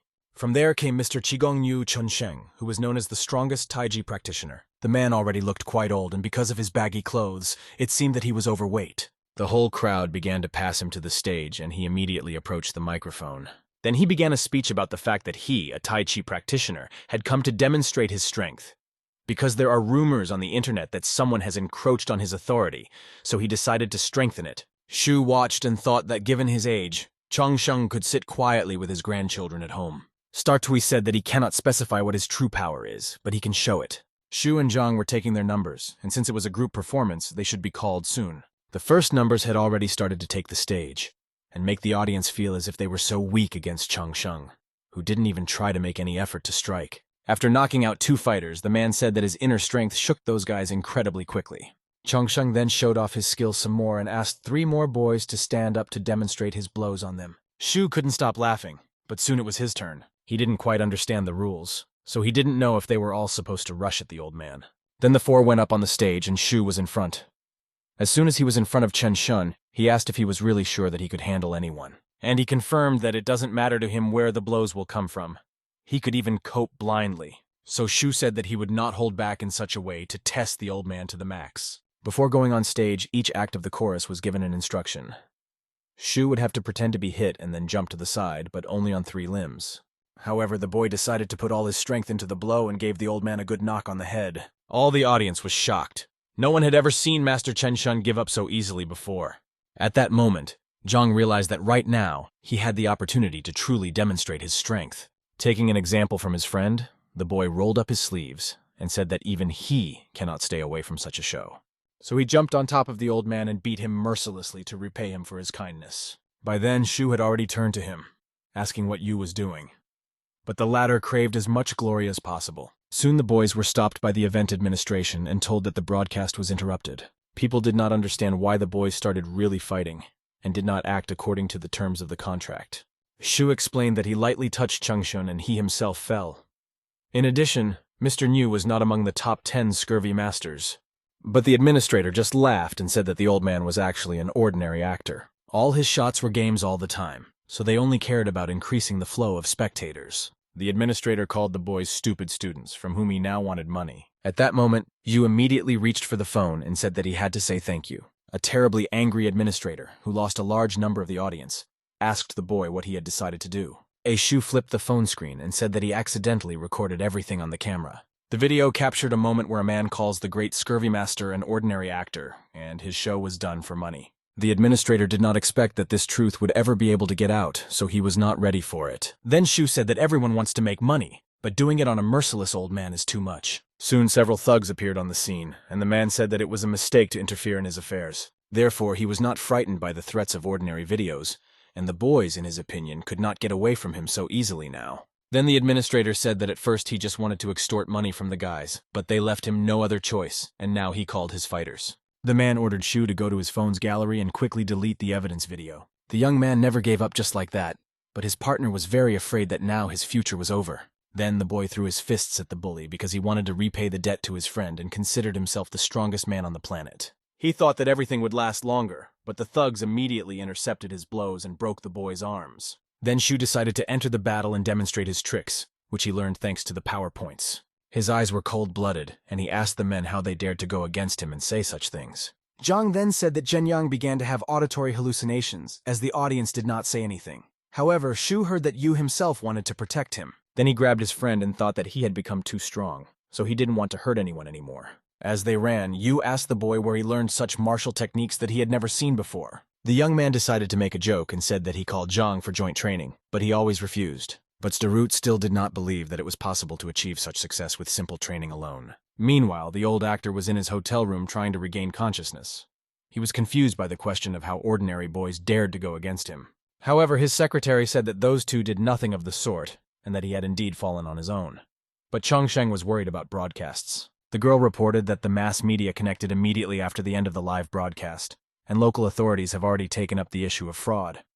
There was now a lot of negative criticism towards the old man, and in the near future even the company's shares could suffer because of this. The same administrator entered the room and said that they still have a chance to correct this situation and gain new popularity. According to him, only this great master Nu could be capable of such a thing, but it turned out to be sarcasm. The old man said that he could announce a surprise attack, and through his own carelessness, he managed to fall into the trap of the scoundrels. Besides, Changsheng was hungry for bridges because of how much he had been publicly disgraced. Meanwhile, in the director's office, the young secretary offered to contact the higher-ups so that the video with the evidence did not get into the media. The director was not worried about this and realized that he could not do without the help of one woman. It was about Zhao Xiaoman, who sat in her office late at night and listened to her husband's problems. She was worried about whether the director of the company admitted on video that they were deceiving everyone. The man who reported this information confirmed the last words, because of which the company was now under a lot of pressure, and they now had no choice but to turn to this lady. She was interested in this case, so she was ready to play with a boy who, in her opinion, was not one of the simple ones. At first, she ordered that there was no need to start a big violence. The main goal was to find that video and get hold of it. The woman gave her ward 3 minutes to find the boy's location. Meanwhile, Shu and Zhang Yu decided to take a break in the middle of the bustling city to hide. They sat down in one of the street cafes, and Yu wondered why his friend didn't immediately warn him that he was planning to make a video. Suddenly, their conversation was stopped. An unknown car drove right up to their table, to which Zhenyan was called. Zhao Xiaoman was sitting there herself and told her to get into the car because she had a conversation with him. Yu decided to make a joke and envied his friend that such a beauty independently offered him to meet and talk. However, Shu was not going to follow the instructions and invited the woman to come out to him. He said he eats and doesn't have time for idle chatter at all, so he offered to meet another day. The woman's personal driver immediately jumped out of the car, but the boss stopped him and said that for such cases you need to be patient and purposeful. Then she got out of the car on her own and decided to talk to him. Without wasting time on small talk, she got down to business. Zhao said she wanted to buy the boy's video and was willing to pay any price. Shu thought and said that it turns out a rich representative of the third generation decided to personally take up the matter. Shu knew that the Jiao family was one of the influential families in Santai City. The head of the family was Zhao Huashan, who worked in the entertainment industry. And now Xiaoman stepped in, which showed how closely their family was connected to Niu Chushen. The woman was happy that the guy already knew her and handed him a piece of paper so that he could write the amount he wanted as a ransom. Zhenyang was even interested for a while and asked if he could write any number there. Zhao reiterated her words, but added that if he refused to sell the video, she would have to use other methods. Shu decided not to delay in this case and took out a pen to write down the amount of money. Xiaoman was proud of how well she handled critical matters, because guys like Shu have neither money nor power, so they were ready to choke for any penny. Shu handed the paper to the woman, and she was sure that if it weren't for this crowd of people around, she would have killed the young man long ago. The woman was ready to pay any amount, so she immediately handed the note to her guards. I only thought to myself that such scum always write a large amount, but do not know how to use it correctly. However, before transferring the required amount of currency to the young man's account, she still looked at the inscription. She was shocked by the amount she saw. Zhao was not ready that Shu would value her video so much and write 990,000 there. She looked at the young man and asked if he was joking. However, he really thought it necessary to get such money. Then he took a piece of paper for himself and asked if such a large company could not afford to pay him. So he decided to warn that Zhao Xiaoman did not live up to his expectations and fell in his eyes. After that, he decided to tear up the paper with a smile and asked what would happen if we took away a few zeros from the number. The woman could not stand such jokes to herself and turned to him in an aggressive tone, to which the guard immediately reacted. He rushed at the boy with his fists and was ready to tear him apart right in the middle of the street. Da Shu was able to stop the man's attack with one hand and realized that he would have to be a little more brutal. After that, he threw the guard's hand on the table and he could not even move his limb. Then Shu put his palm on top and as if stomped the hand of the thug into the surface of the table. Zhao Xiaoman understood that the boy was quite strong and her private guards would be of no use. Shu pulled out a bamboo stick stuck in the thug's hand and said that the Mao family was trying to appropriate what did not belong to them. After that, he asked if the woman had brought her people specially, since she did not have enough money of her own. Zhao underestimated the boy and was really angry, so she was ready for bloody revenge. When he finished, Shu turned to Zhang's friend and said that they were never given anything to eat. However, the young man has already watched this show, and his appetite has disappeared. And Zhao Xiaom was in awe of Zhenyang's strength. She was sure he would soon learn how to communicate with her family. Shu nevertheless persuaded his friend to go and visit the delicious meat that they had when Oiversha helped him. A few days later, Shu's life continued peacefully, and he did not feel that he possessed great wealth. Meanwhile, Master Niu kept trying to clean up his reputation. He was doing a live broadcast where he talked about the unfair attack by young guys who don't even know anything about martial arts. In addition, he began to call the boys real cheats in an attempt to protect his future. Zhao Yiming, one of the members of the Jiao family, watched this live broadcast and was extremely angry because the old man made no sense. In addition, Shu, who had dared to defile the Jiao family, was now a hindrance to each and every one of them. Then the boy went to his sister Xiaoman and asked what was wrong with her. Why did the girl fail to complete such an easy task? Then Zhao Huashan, who was the second master of their family and the head of the company, intervened in the conversation. He said that if the boy had been sober that day, his sister would not have had to get involved in these matters. Moreover, because of the young man's intervention, they could have even more problems, because of his useless anger. After that, he added that if he continued to act like this, Jiao Yiming would never get his grandfather's approval. Xiaoman really felt guilty that she had failed to complete this mission.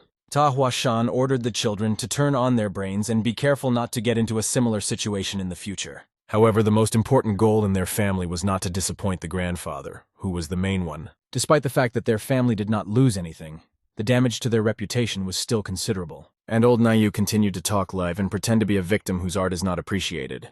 Meanwhile, Xiao Zhenyang and his girlfriend Baola were driving in his new car. The girl also watched news broadcast and said that this grandfather really surprised her. Zhang told her everything, and said that he and Shu had planned this exposure plan for a long time. And Zhenyang thought that the Chongsheng team did not delay. They started to start live broadcasts, and as a result, their reputation began to recover. Chen Chusheng told Shu that thanks to the video he shot, his phone app, which was launched recently, became one of the top 10 apps. The guy could not even think that the video would gain publicity. However, the Changshen team also resolved this issue.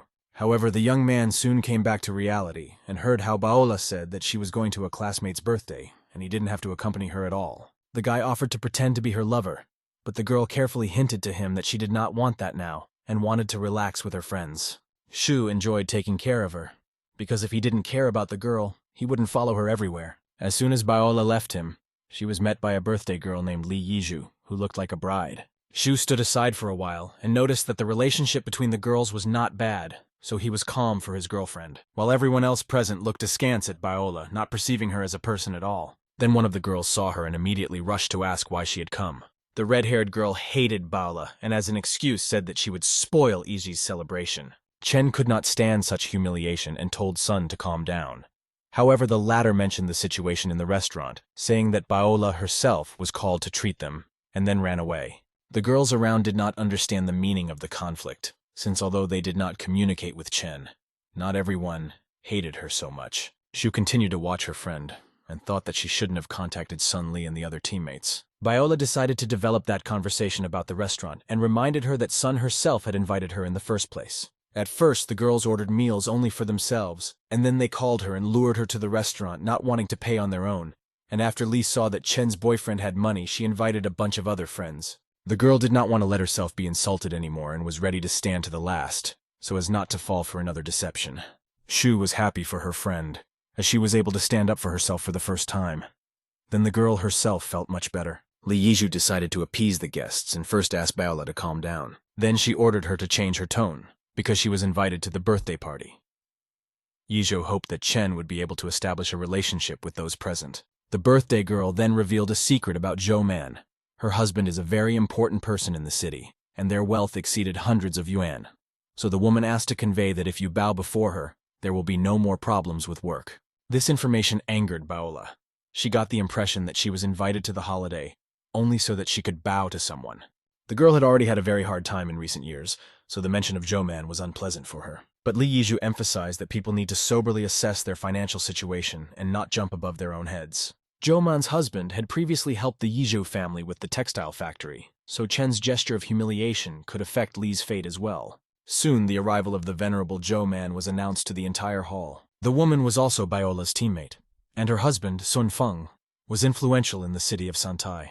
All the guests rushed to Xiaoman and Mr. Feng as if they were waiting for them more than the birthday girl herself. Shu stood next to Baola and asked why they had an enmity. The girl explained that Zhou is her competitor, who has risen very well in recent years. Soon the guest's face stood out from the crowd, and the girl turned her attention to Chen. She took her lover, and together with him decided to approach Baola to say hello. And first, she decided to brag about her lover, saying that he is the owner of the main garment factory in Santai. The whole crowd called them a wonderful couple that they couldn't get enough of. But Shu always went against the system, and in response to such a greeting, he simply laughed. One of the girls present praised Mr. Feng and said that it was as if she had already seen the man in a past life. It was this that amused Shu, because he had never heard such nonsense before, and it had become too much. And then Zhen Yang decided to clarify something, so he first asked if all the guests had come to celebrate Yizhou's birthday. Because he had the impression that all the guests wanted to touch his girlfriend Baola, and he did not want to tolerate it. However, everyone started laughing at the boy's words as they did not take him seriously. Joe Man then asked Biola what was wrong with her boyfriend because he did not respect the Sun family. She considered her husband higher in status. After that, the girl called Shu a fool, with whom Chen would definitely not be happy. Biola couldn't stand being mocked, but mocking Zhenyang was too much, so she immediately shut up her teammate. But Joe didn't think so and said that her boyfriend was a laughingstock who couldn't help his girlfriend with her work. Then she switched to her lover again and said that he would never have allowed such a situation. Then Mr. Feng intervened, saying that his sales department lacked a manager. Manman tried to impress Biola all her life, so the girl decided that when she got a job, it would pass. Mr. Sun could offer 5 li as payment, which was a decent salary. The girls around were shocked by his generosity, and even began to envy Baoli. This money would be enough to provide not only for myself, but also for my family. 5 li is enough for food and lodging, and bonuses were also possible. However, if the girl wanted more, then Sun decided to test her abilities and let go of her hands. Then Shu intervened, who with one movement took the girl to himself and did not let her become a victim. Zhenyang read the man and said that he himself earns hundreds of yuan a month, so his help is unnecessary. But Joe did not let them go so easily. She called Shu a liar and asked where he could get such funds. Man ordered Baoli to kneel before her and humble herself, because otherwise she would never be able to get a job again. Then Shu turned around and told the girl to finally stop talking nonsense. But Mr. Sun intervened and said that his girlfriend had the right to say whatever she wanted. So while the woman listened to all his orders at home, he was ready to fulfill any of her wishes. After that, Shu said that he didn't like stupid people like those present, so he decided to teach them. Then he took out his phone and said that his girlfriend can't be hurt, so he's going to prove it. Shu called Chen Haohai and asked the man to check on a girl named Zhou Man. He gave the order to his team and removed only 5 minutes. For Haohai, it was still unknown who she was and how she had harmed their heads. But the girl had clearly taken a wrong turn when she decided to go against the master. Meanwhile, the public in the restaurant was shocked, as a big scandal was brewing. Joe did not see Shu as a real competitor and thought that he was just playing with her. However, soon the boy received a message. He just smiled and said that from now on the game begins. The message he received contained the following information: name, age, passport number, and even the room number where Man lived in the 2nd year of the university. Also, she slept with more than 5 dozen men, whose age range started from 28. There were even 34 cases when 2 men stayed in her room at once. Shu only smiled because he was able to show the true side of the life of a woman who said she was successful on her own. The girl started talking about the lawyer and how she would convict Shu, but he didn't finish yet. Last year in March, the girl contracted a disease that was transmitted exclusively sexually, but she was cured in May. Not long after being healthy. After 3 months, she got sick again. Also, the girl rented about 80 hotel rooms last year, and the last one was rented yesterday. In the evening, many men were there. In addition, one of the visitors was called Sun Jiang. After that, Shu asked Mr. Sun if they knew each other. However, the man could not say a word, since it was about his own father. Joe Man rushed at Zhenyang to take the phone from him and end it all. But the villain was smarter than her and did not want to end the show so quickly. The girl was lying at the feet of her beloved and immediately began to beg him for forgiveness. Then she decided to say that it was all untrue, and that he was being deliberately deceived in order to break up their marriage. But the man did not want to hear or see her anymore. He had already heard enough about how his wife spent time with a lot of elusive men while married to him. The other day, Joe said she went to a beauty salon, although she was at the Haicheng Hotel with her husband at the time. Mr. Sun could no longer hold back and began to exert physical force. Through tears, the girl begged her husband not to beat her and said that she was wrong. But he couldn't be stopped, and he decided to take full advantage of the traitor. But then he switched to Shu, who he thought had specifically decided to make him angry. Sun admitted that their marriage was a sham, and he never actually touched the woman. He looked at the boy and saw in him an ordinary beggar who managed to ruin his reputation. As for Zhou Song, he was no longer worried, as finding a new wife for him was not a problem. So the man decided to deal with Shu and take Biola for himself, who looked quite sweet and innocent. He needed her very much because with such a girl next to him, his reputation could improve. Besides, Sun tried to pretend that he didn't believe in this show. Therefore, I decided to make one call and check everything. However, he did not start acting immediately. Shu noticed this and insisted that he finally call someone and make sure. Sun had long had good relations with the 4 rulers, who were his old acquaintances, so I decided to call them. He called one of them and ordered them to break out information about Shu Zhenyang. But in response, I heard that there are a lot of people with that name. Sun ordered to look at everyone and not return without an answer. But then the man thought that if he did not manage to find out anything about the boy, it would turn out that the young man was better than him. Shu overheard his conversation and decided to play a joke, bringing his own passport so that it would be easier to find his details. Sun happily took the document and warned the boy that he would regret it later. A few minutes later, a message with information came to the fat man's phone. He hadn't read it yet. He was just bragging to everyone how quickly he got the answer to his question. Shu wanted to quickly hear the information read out and see the audience's reaction. Suddenly, a call rang, and he was informed that the management from above had forbidden to reveal this identity. Moreover, information about Shu was not to be publicized, and all questions about him were confidential. Shu laughed at Sun's reaction, who expected to win this argument. And since the people above refused, it was How Hai's handiwork. Then the young man was surprised that no one would be able to find out information about him. Mr. Sun suddenly felt sick and had a heart attack, so Li Yizhu offered to take him to a quieter place. But in fact, the girl thought about the fact that Zhou-man would be kicked out, and the young lady's place would become vacant. So she wanted to take this chance. Then it was time to act, because she had the goal of becoming the first candidate for the place of the bride. Then she turned to Baola and said that she kindly invited her to her birthday party, and she put on a show with her boyfriend. However, Chen was surprised that her girlfriend was kicking her out and leaving the others at the party. Then she replied that by insulting Sun's family, the girl insulted her family as well. So from now on, the Li family was no longer happy to communicate with Baola. Chen wasn't too worried about it, because she hadn't been friends with Li before, so she didn't lose much, and their paths went in different directions. Suddenly, Principal Tang Ying, who dealt with the Li family, appeared at the party. The woman said that she had been invited, so she hoped that she had not mistaken the address of the event. Those present could not believe that such a guest had come. She was one of the main ones in the city, and even the Sun family could not compare with her. But in fact, Baola asked to present a gift on her behalf. So now it was interesting to look at the faces of the guests. Shu quietly told the girl to smile, and not show that she was in trouble. He understood that she wasn't going to frame others because of her kindness. But he wasn't that good. And then he said several times that later everyone would definitely find out that she should not have been insulted. Tang Ying was walking towards the birthday girl and holding a gift for her. The woman said that he was the name of an anonymous guest. She was giving a gift. The girl opened the box and there was an incredible golden product waiting for her, which reflected the sun. Li Yizhi was so fascinated by what she saw that she immediately asked if she knew the person who gave this gift. Sun Li couldn't guess who could afford such a luxurious gift. Even Sun Feng wouldn't do that. But Yizhi wanted to find out who it was from in any case. And if it is also a man, then it is imperative to establish a relationship with him. As soon as the girl stretched out her hands to the golden treasure, Shu immediately called Tang Ying's name. He ordered the woman to take the gift back, as the girl did not deserve it. Then he added that such rotten people as everyone present at this celebration do not deserve such things. Li Yizhi then called Shu a beggar and said that he had no right to address Miss Tang so arrogantly. She then ordered Baoli to leave her party, as the girl was only spoiling everything. It was important for her to maintain her own status, and especially that Tang Ying came to her party. And the girl herself thought that in the case when such a guest came to her, it could indicate incredible success in the fashion industry. The girl especially wanted even Sun Feng to bow down to her and call her to become his bride. The whole crowd started calling Baola and Shu trash in an attempt to get them out sooner. Tak Ying then asked Mr. Zhenyang what was going on and why they were being treated like this. The woman took the blame on herself, as she did not know the real reason for the quarrel. Suddenly, Yizhi ran up to Miss Tan and asked why she humiliated herself so much in front of some scum. No one knew that one of their town's leaders was actually Mr. Shu's subordinate. Tan couldn't stand it and said that it was Baola who asked to give a gift in the form of a phoenix. So it's clear that they know each other. Li Yizhu laughed because she couldn't take it as the truth, and asked again if the lady was wrong.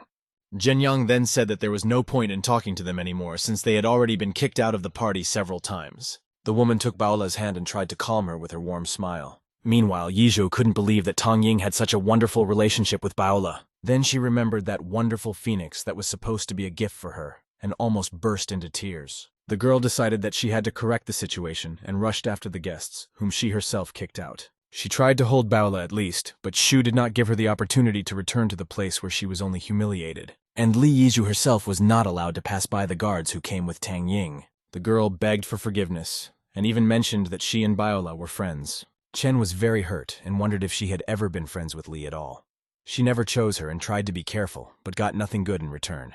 Shu stopped and said he was giving Li 2 hours to leave the city and stay out of his sight. Otherwise, the consequences will be dire. He could not allow any more humiliation and pain for Baola. 2 hours were too short for Izzy and her family to sell all their property at once. However, she understood that Zhenyang would even kill for Chen. She sat for a long time in the middle of an empty restaurant, in a beautiful dress and all in tears, regretting that she had offended Baola before. But Zhu tried to cheer up his friend and said that now all her suffering was over. Tang Ying watched the couple and thought that Chen was still very young, and the trouble she got into was not that bad.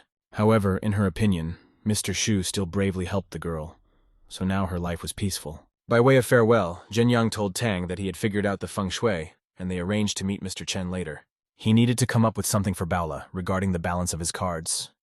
So the boy agreed with Tang in advance and said that he would pretend to be a feng shui master. The woman remembered this arrangement and jokingly said that she would send the fee later. Then came the moment when she could help Mr. Shu. And Baola decided to take a walk with Jianyan and thank him for how he helped her. The guy pretended that he didn't hear well and asked again.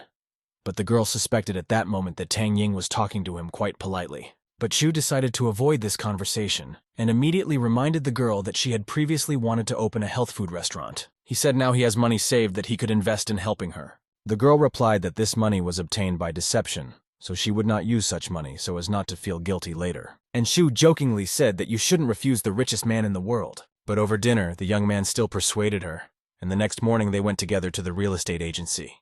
The girl decided that the first step to opening her own business would be to find a suitable premises. She transferred this matter to Shu and said that if he is such a large investor, then let him buy whatever he wants. The guy went to the office where the real estate manager was waiting for him.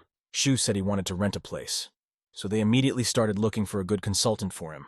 The manager approached Xiao Ya, but the girl replied that she only serves VIP customers. The guy was shocked because here too, nothing could be done without money. Indeed, there were rumors around Xiao Ya that she only accepted girls, and high-class ones at that. Shu didn't understand the meaning of this gossip, and asked the girl what difference it made to her if she could do her job with anyone in peace. But the consultant suspected that the young man was the same as other men who wanted to get her attention. She had already seen many people who tried to attract attention to themselves, but it was all in vain. Soon, Baola approached Shu and bought 2 cold drinks and offered one of them to Zhenyan. Everyone present began to giggle because they couldn't even think that Shu had a girlfriend, who also had a good figure and looked better than Xiao Ya. The director of the real estate firm decided not to waste time and offered another girl named Kaylei a job. But she graciously agreed and immediately started doing the work. According to Baola's request, we will find a territory with an area of more than 500 square meters. The premises had 2 floors, so it is better not to invent a place for catering. It was fashionable to immediately negotiate a lease or purchase, but the price was too high for Baola. But for Shu, money was not a problem. Suddenly, an unknown man entered the hall looking quite tired. It was the owner of that room named Jiao. Initially, he planned to use the premises for his own purposes, but then the plans changed. KD explained to her clients that Mr. Zhao's 2 children were sick, and he was spending money on their treatment.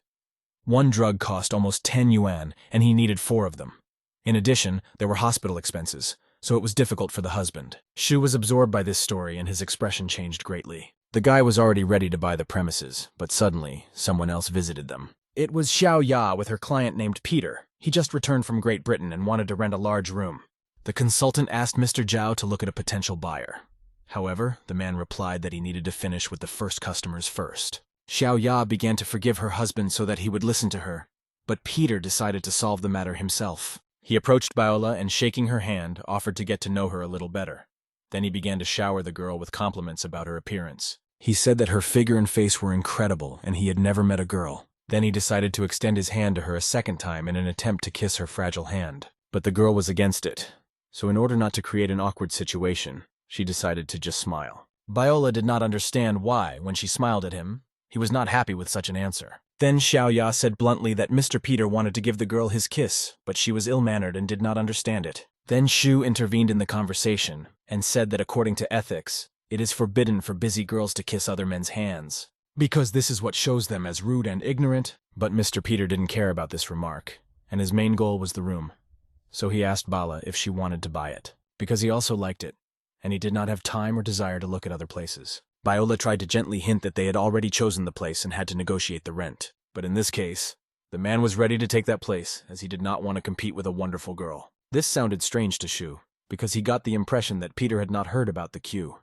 It was as if the foreigner had written his name on the house, and considered his concession something special. Then the man clarified about the rent and asked if it was too high for a young couple, because he would be ready to give more money to the owner if he chose him. And after that, he proposed the idea of buying the premises and renting it out, if the price suited Baoli. Mr. Jiao was an honest man and did not like such tricks, so he questioned whether the man really wanted to do this. Xiao Ya explained that Mr. Peter's father owned several design companies in the UK and China, so his income exceeded hundreds. But then the foreigner offered quite a lot of money as payment for the purchase, so it tempted Jiao because his situation was difficult, and he had no choice. Then Shu smiled at him and said that he did not remember the words about the lease. After that, the owner was surprised and asked if the young man also planned to buy the premises. Shu said he had planned to buy the premises from the beginning to avoid the hassle of rent. Jiao said that in that case, he would prefer the young couple. But Peter wanted to hold an auction, and the premises will be taken over by the one who offers the highest amount. Shu agreed to such a proposal, and excitement arose between the men. Mr. Peter offered to discuss everything first and asked Jiao how much money he wanted for his place. He replied that he was in a hurry to sell for 15 yuan, but if he had time, he would sell for 17. Despite the fact that the man had already chosen buyers, Peter decided that he would offer him a higher price in order to turn the situation in his favor. In addition, he was ready to pay 18 yuan for such a room. Mr. said that Zhao's prices are quite reasonable and could be changed. That's why I offered 15 and 50 yuan to begin with. He planned to make the first payment in the amount of 50%, and the rest would be covered by the mortgage. He wanted to buy the premises and then sign a lease with Baola. After that, he planned to get close to her. The foreigner then pointed his hand at Shu and said that it was now his turn to name his price. The boy had to spend some time to pretend that he was thinking hard about this question. But suddenly, Baola intervened and prevented the boy from naming the price, saying that they needed to discuss something. She took Shu outside and started yelling at him, like why did he agree to such an agreement? And he answered that it was for the sake of opening a restaurant. However, the girl forbade him to spend everything and buy out the entire premises. But the young man laughed at the girl and said that in this case she can rent a room from him.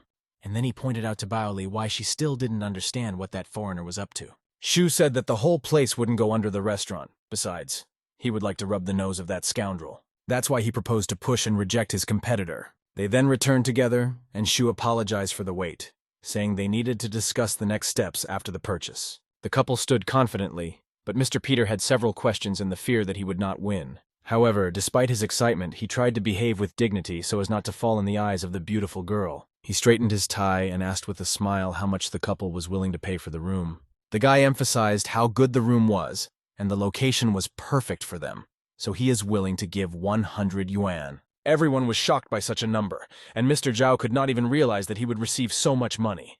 Mr. Peter laughed at these words and immediately did not believe them, so he emphasized. He asked the boy not to make empty jokes, saying that it is not necessary to present himself as a hero, who as a result will not be able to answer for his words. Then the man decided to joke and remember some folk wisdom. But everything was difficult for him with this case, so he said not to let dust get in his eyes and not to waste time. Xiaoya asked the boy not to disgrace their country, as the amount sounded quite absurd. But the guy reached for his wallet and said that he never lies. Besides, in business matters. After that, he took out a 100 yuan bill and asked who exactly is creating the face of their country. Here he remembered that when I was cleaning at home, 300 yuan fell out of the same boxes, and they were needed here to put the foreigner in his place. He handed the bill to Jiao and asked if it would be enough to start the paperwork. Two consultants and the owner of the premises were surprised, as it was rare to see such a large amount of money. Although Xiaoya had seen them before, she thought about checking the authenticity of these. Jiao thought that apparently the boy had more than one such bill, so the question arose as to how rich he was. Everyone was silent for some reason, and Baola could not calm down because of such a large expense. Shu then turned to Mr. Peter and asked if he was so rich, why didn't they continue to trade? Now it was the foreigner's turn to name the amount, but he didn't have that much money, so he didn't know how to play further. The man was sweating from nerves because he understood that he would lead himself to the grave with these bargains. Peter's eyes began to pity him, and he could hardly say that the young gentleman was not one of the poor people either. However, if you continue to spend like this thoughtlessly, you can spend your money, then all the savings of your parents. He didn't care to continue and decided to ask the landlord what he thought about it. Shu actually felt sad because he didn't expect the bidding to end so quickly. Then he replied instead of Mr. Jiao that 100 yuan was not such a big amount, so there was no need to say anything. And then turned to Mr. Peter and said that it is not for him to talk about his family budget. Then he took out his wallet again, which still had 100 yuan left, and he decided to give them to Jiao not to buy a place, but rather to cure his sick children. The man held such a large sum in his hands for the first time, and did not know what to answer to the young benefactor. But the young man himself said that the manager told about his sick children who urgently needed medicine. In addition, drugs cost a lot, so this amount should be enough. It was only a small part that the boy could help with, so he asked to accept the money. Mr. Jiao was so moved by the young man's kindness that he fell to his knees before him. Shu didn't want him to stand in front of him so humiliatingly, so he helped him up. At that moment, Zhenyan received a warning in the banking system that he was deliberately trying to spend money, so he was credited with only 100 points. However, he did not understand why if he had done a good deed. In addition, he was already receiving interest on his deposits, so those points did not matter to him. Meanwhile, Mr. Peter laughed quietly and said that he hoped for thanks from the landlord and from his side. He couldn't let Shu get all the summons, so he decided that he should also do something. After that, he said that if it weren't for him, the young man would not have raised the price by 100 yuan, and felt that he deserved it.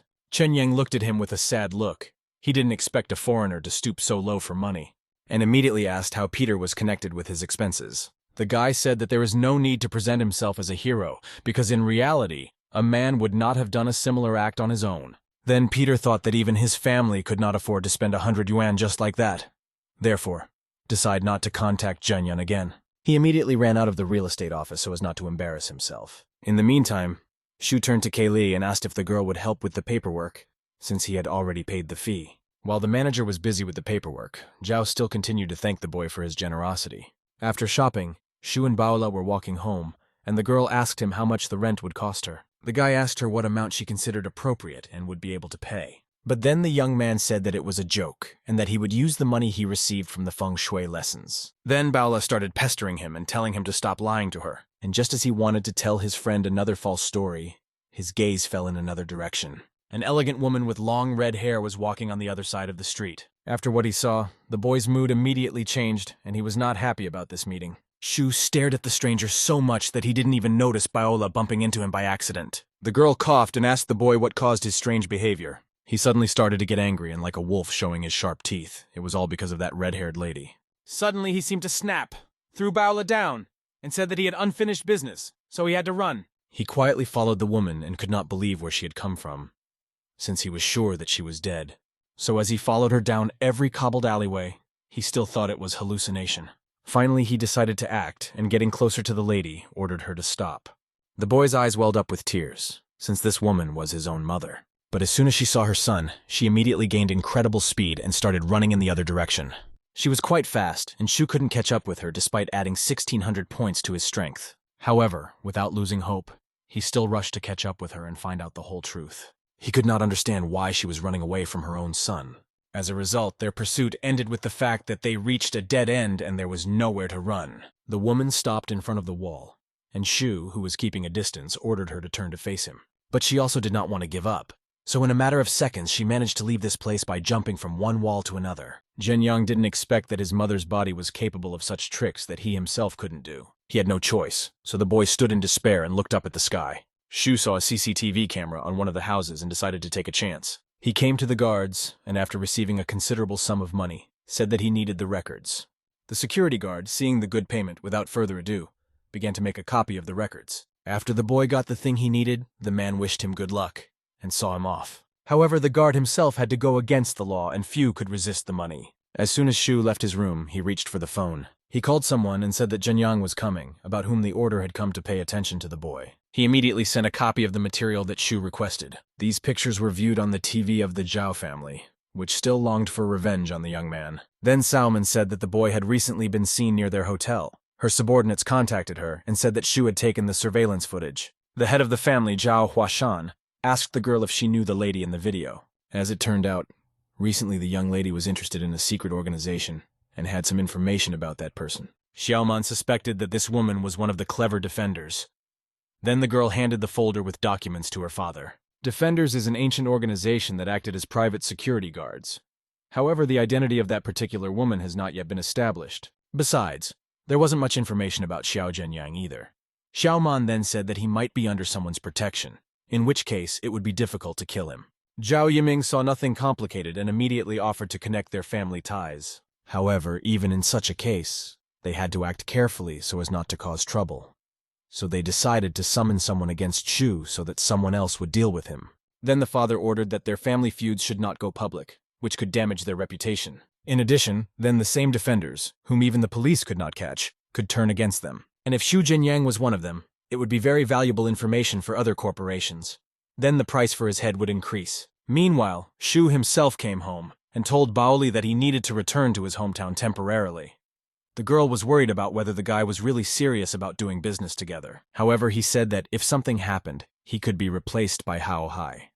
Shu understood that his girlfriend was out of control right now, so it was better not to embarrass her. and he still had time to do his own business. Driving his car this time was Mei, Hao Hai's concubine. However, the woman did not know where they were going. At the last moment, he showed her the way and informed her that they were going to his native house, where he had not been for a long time.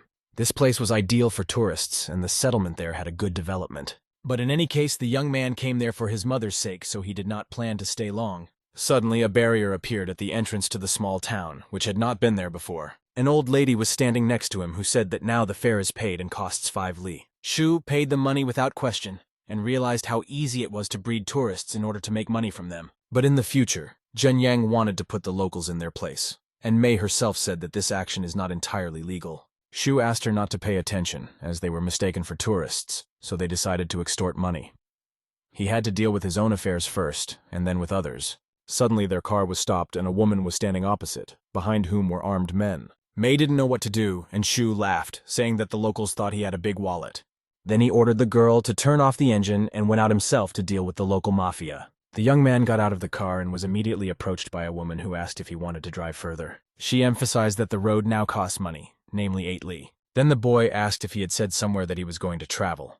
Meanwhile, Mei began to worry a lot. That woman started shouting and demanding money, saying that she would not let anyone through without payment. Soon she called one of her colleagues and the guy confidently said that he would pass without their help if he wanted to. Then the woman pointed to a bloody trail in the middle of the road and said that one young man had also refused to cooperate. There were several people at their barrier, but she was ready to call at least half the village to get the unfortunate 8 li. One of the thugs took out his iron club and swung at Shu, saying that the trespassers must be ordered. And since Zhen Yang did not see his fault, he reached out his hand to the giant to stop him. However, he decided to attack back and gave the man a good slap in the face, saying that the money had completely confused them. He managed to continuously hold the fat man under the current of pain from one of his palms. So, with the words that he would not submit to the Baghdits, he decided to test his strength and proceeded to heavy blows. With just one kick, he broke the thick bone and he immediately began to raise violence. Then 2 more men came up with iron hammers in their hands. They ordered the boy not to move or he would die, but Shu easily pushed them away and cleared the way. The men immediately fell behind him with numerous bruises and scratches. But quite soon, another half of the village of different men with different tools in their hands came running. One of the leaders of the crowd ordered the boys to take the car and money from the young man and to lock him up somewhere. Then Shu turned around and asked if it was humane.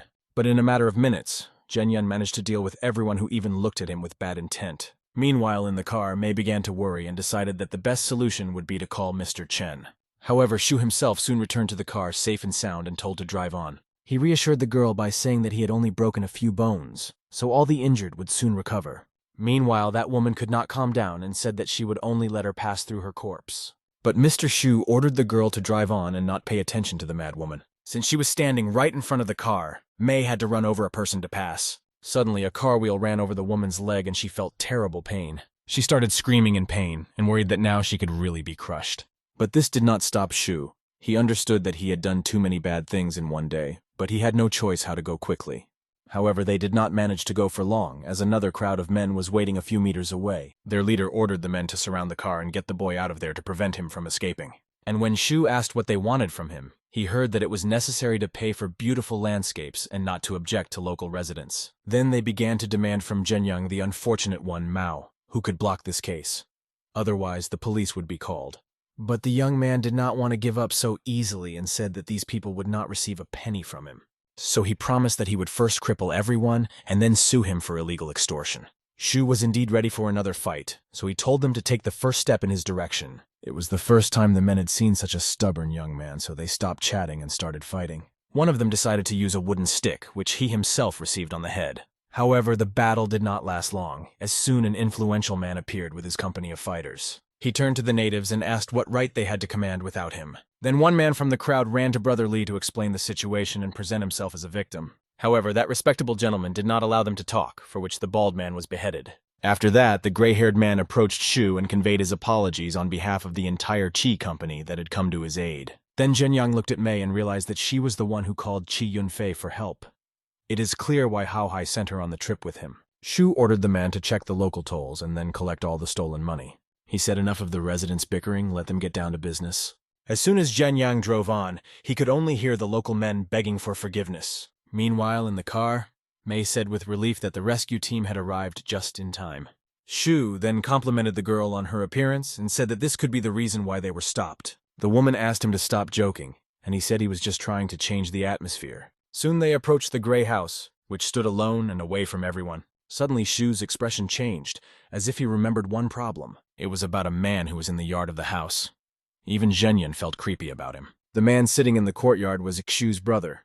He always did not believe in the possible development of the boy's business, even told him not to communicate with him. However, Zhenyang hoped that since he was doing this, he would not kick him out now. The young man approached Shu Lichu and, handing him the gifts, immediately asked that his brother not be angry with him. He immediately began to shout at Zhenyan, saying that he did not need any gifts because he could provide for his family himself. The man said that the younger man should pay attention to his girlfriend, so his driver noted that they have an exclusively working relationship. Then the elder turned to the house and called someone named Bizya, saying that the prodigal son had returned. Zhenyang felt that his brother was no longer angry with him, so there would be an opportunity to talk about mom. Chen Bixia was Shu Lichu's wife.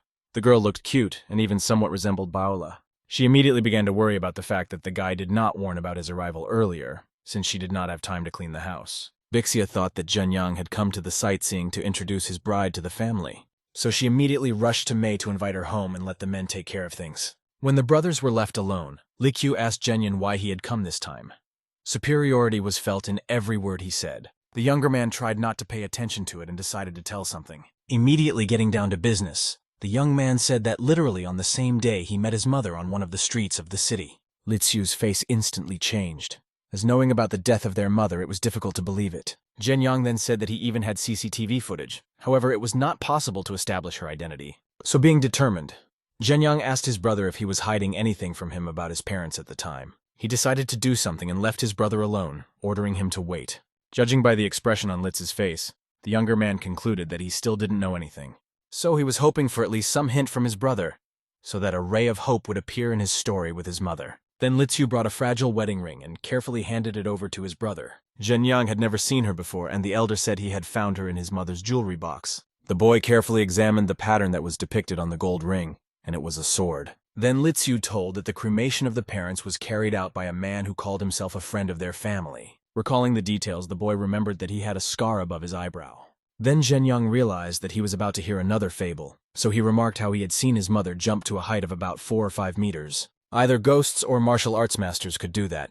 The boy did not believe that she did not have abilities. Litsu was shocked and didn't know what to say, since he didn't think that the younger man would ever meet her. But Zhenyang decided not to pressure his brother one more time and said that he would follow her on his own. Then the boy asked him by what methods he was going to do it, and advised to get busy so as not to waste time. The younger man understood why Litsu was worried about him, but asked him not to be such a grumbler. After that, he added that he had earned a lot of money and would soon transfer some amount to his brother. Lik was more worried that Zhenyang wouldn't sit on his neck again and end up on the street. Meanwhile, the younger one transferred 500 fens to his brother and promised to buy him a car the next day. Litsu did not believe that his brother had such a large amount of money until he saw a message about the receipt of such an amount. The next day, Zhenyang drove a car that he thought was a good option for him. It was much safer and modern. The elder brother returned to his wife with large packages of food and gifts. Bixia said that Zhenyang did a good job, so he could always rely on them in case of anything. In the meantime, she offered to stay with him for a few days. It's just that soon she and her husband returned home and Zhenyang sensed her bad mood. Mei immediately explained to him that the girl's relatives had called and said that Matsubzimi would directly depend on her. They stood for some time discussing the possible options for this event when suddenly someone called Bizya. Brother Bisi's wife came with her son and immediately saw Zhenyan. The guy was clearly not happy to see them. The woman's son looked terribly impudent. However, his mother decided to leave to say hello to Bisea and left the little one for a couple. While there was still time, Zhenyang explained to Mei who these relatives were and warned that they were very intrusive. The daughter-in-law's father died quite early, and the brother not only stopped helping, but also sold their property. Later, the daughter-in-law married Zhenyan's brother, and life began to improve. Chen Gai's son is lazy and ill-mannered, and is also fond of gambling. So in any case, these people did not just come. The impudent woman immediately began the story with the fact that they have problems in the family, so she began to ask for help. Zhenyang laughed and joked that he thought that everyone had come to talk to the family. She began to make excuses that she was just visiting, but decided to ask for help at the same time. Then Zhenyang still wondered what kind of help she needed. She explained that Aunt Wang introduced her daughter to her son a few days later, and they filed. However, they have no property, so the future was out of the question. Zhenyang laughed and agreed that it was indeed an unpleasant situation. So she tapped her foot and said that the Au family could do them a favor. Like, they live well and Zhenyang has his own company, so they should have money. Then she immediately said that she did not need much and that only 2 mao would be enough. Bila got angry when she heard her relative's request for money, and not a small one. Their family did not return the money they borrowed earlier. Moreover, their power was still addicted to gambling. Even if Zhenyang was making good money now, Bixia wasn't sure that she could lend them that amount. However, the woman began to press for pity and talk about the one and only family, which should be in the first place. Zhenyang said that aunt is right, so you can give 2 mao for the wedding. However, at least 1 more for the feast. And there will also be expenses that will cost 2 mao. Then the boy calculated and said that he would give almost 5 mao without interest, but the debt must be repaid within 5 years. The son and his mother were immediately overjoyed and did not even believe in such generosity. After that, the aunt said that apparently after opening his own business, the younger brother started making a lot of money. So she asked why he counted everything down to the penny and wouldn't give them exactly 5 mao.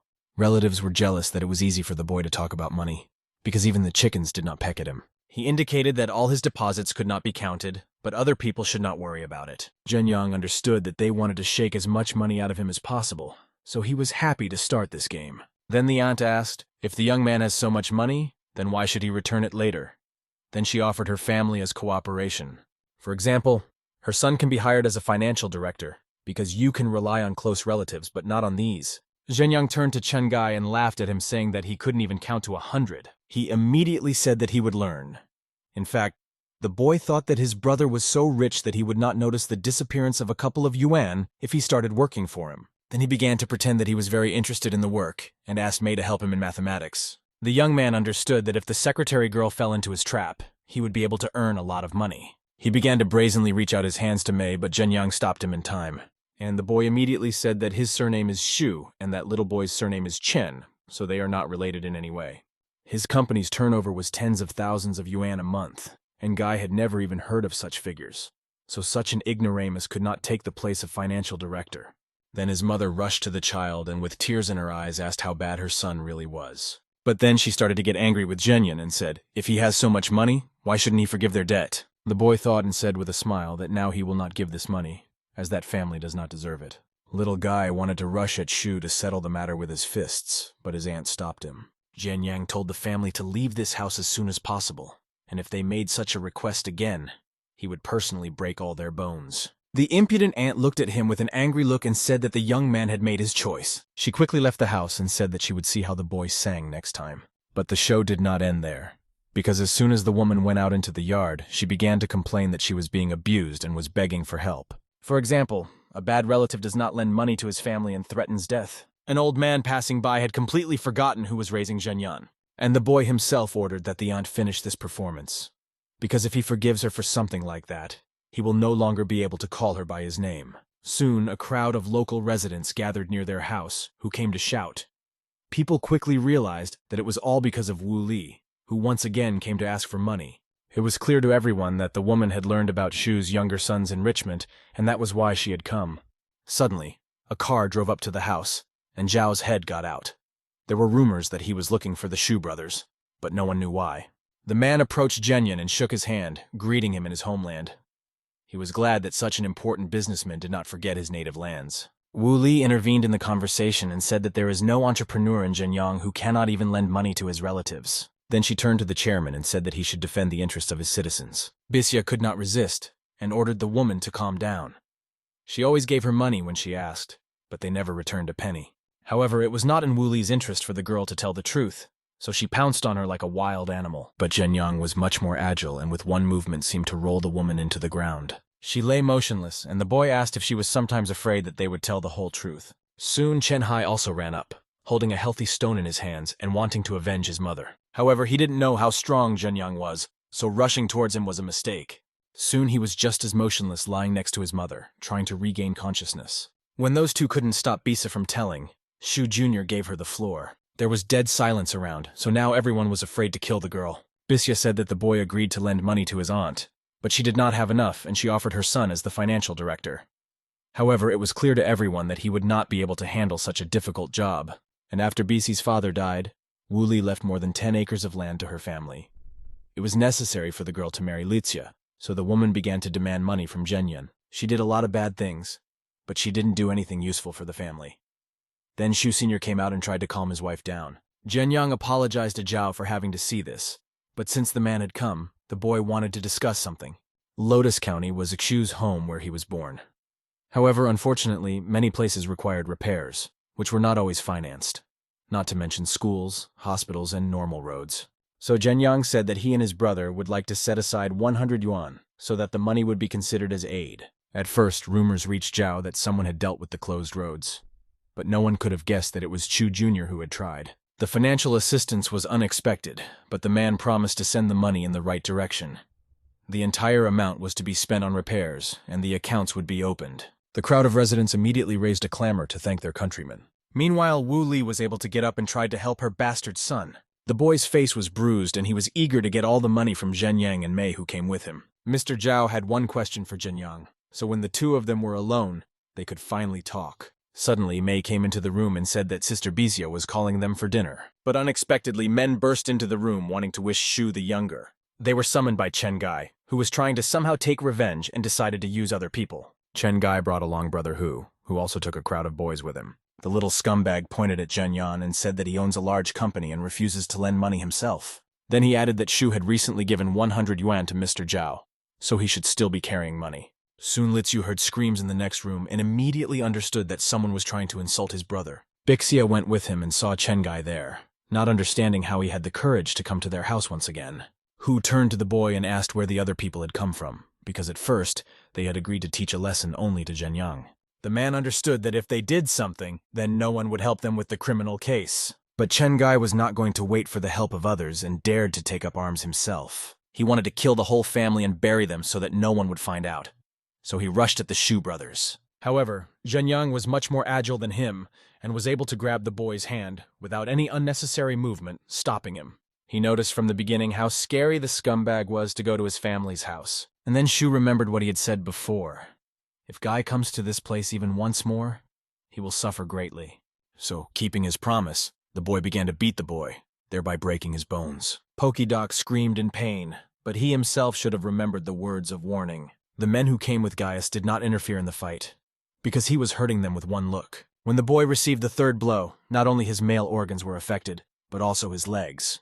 Shu's screams of pain and orders could be heard from the house. Jiao and his bodyguards standing nearby did not understand who dared to attack Mr. Jianyang. Soon Qi Yunfei came to the house and said that everyone who dared to approach Shu had come to an end. The man asked Jianyang which one of those present was causing trouble for the boy, but he replied that everyone tried their best. Then the man offered to send them to another world or make it so that they will recover for several years. But Jianyang replied that this should not be done, since they are all miserable. In addition, Cheng Gai's relative's sister-in-law, despite his behavior, would not see such a fate for her nephew. All the gangsters fell on their knees and began to beg to leave peacefully. Jianyang said that Guy has quite a strong physique, but his laziness hinders him, so it would be good to get the guy a job. Shu Jr. ordered that he be looked after, and the payment can be withdrawn from his account. Since the Lotus District was soon to begin reconstruction, there would be an opportunity to hire a small construction worker to do the dirtiest work, and next to him, he ordered to place 2 people who would beat him for every manifestation of laziness.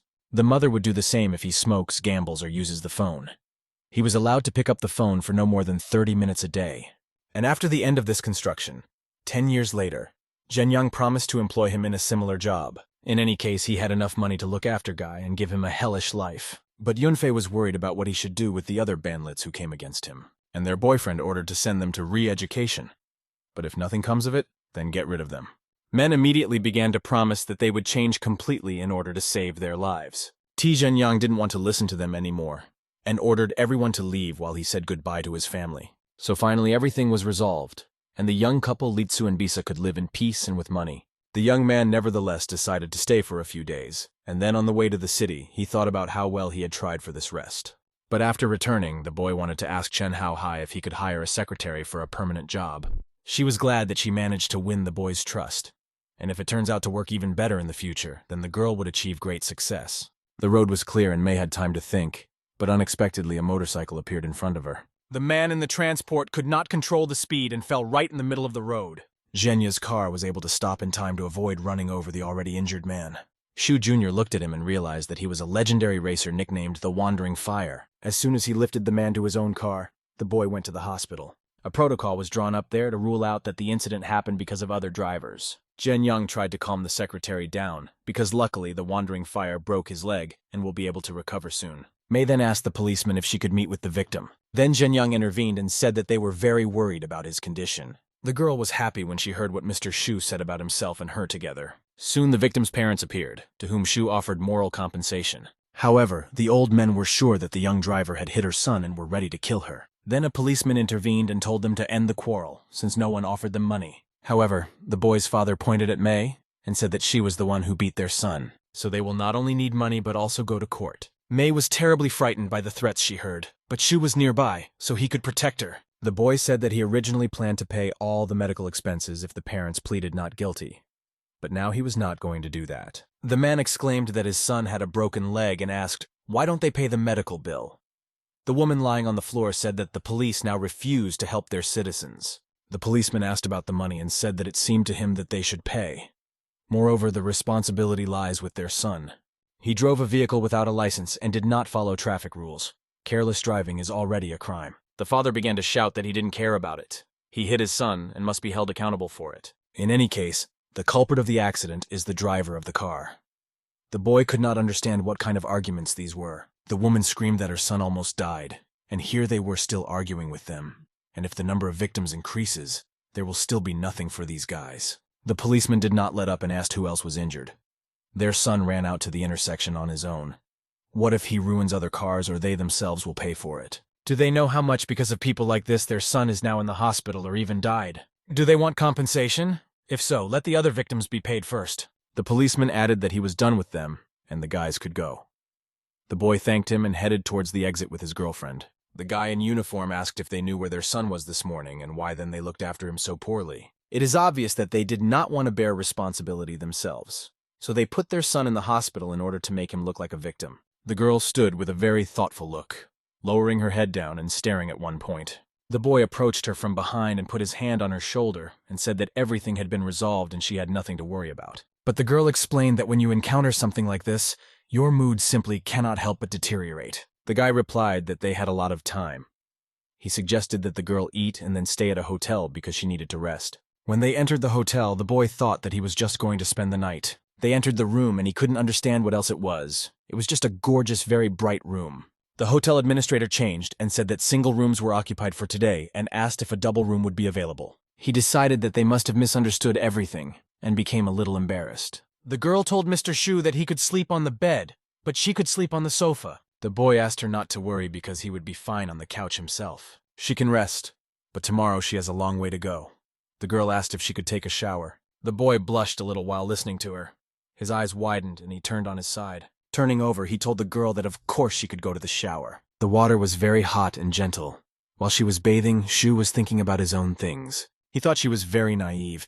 He drank alcohol, so it's very difficult to control himself. It was hard for him to control himself, and he tried to somehow calm himself down. Shu lay there with his face turned to the wall, streams of sweat running down his face. At this time, the girl was already getting out of the shower and coming into the room, drying herself with a towel. She walked up to the sofa and called the gentleman by name. She wiped her hair a little embarrassed, but the boy didn't even turn to her and didn't open his eyes. He waved his hand and exclaimed that it was time to sleep. He asked the girl to quickly turn off the light and go to bed, as they had a hard journey ahead of them tomorrow. She thought about how she had caused Mr. Shu trouble several times already. But not only does he not blame her, but on the contrary, he encourages her. She wondered how to thank him. The girl turned her head to Mr. Shu and asked if he was sleeping. The boy replied that he was not sleeping. Then she began to quietly approach him and asked if he was cold. She began to crawl slowly towards the boy, and he heard some sounds. And the girl thought that Mr. Shu helped her a lot, so this is the only way she can thank him. The boy sat up on the sofa and threw a questioning glance at her.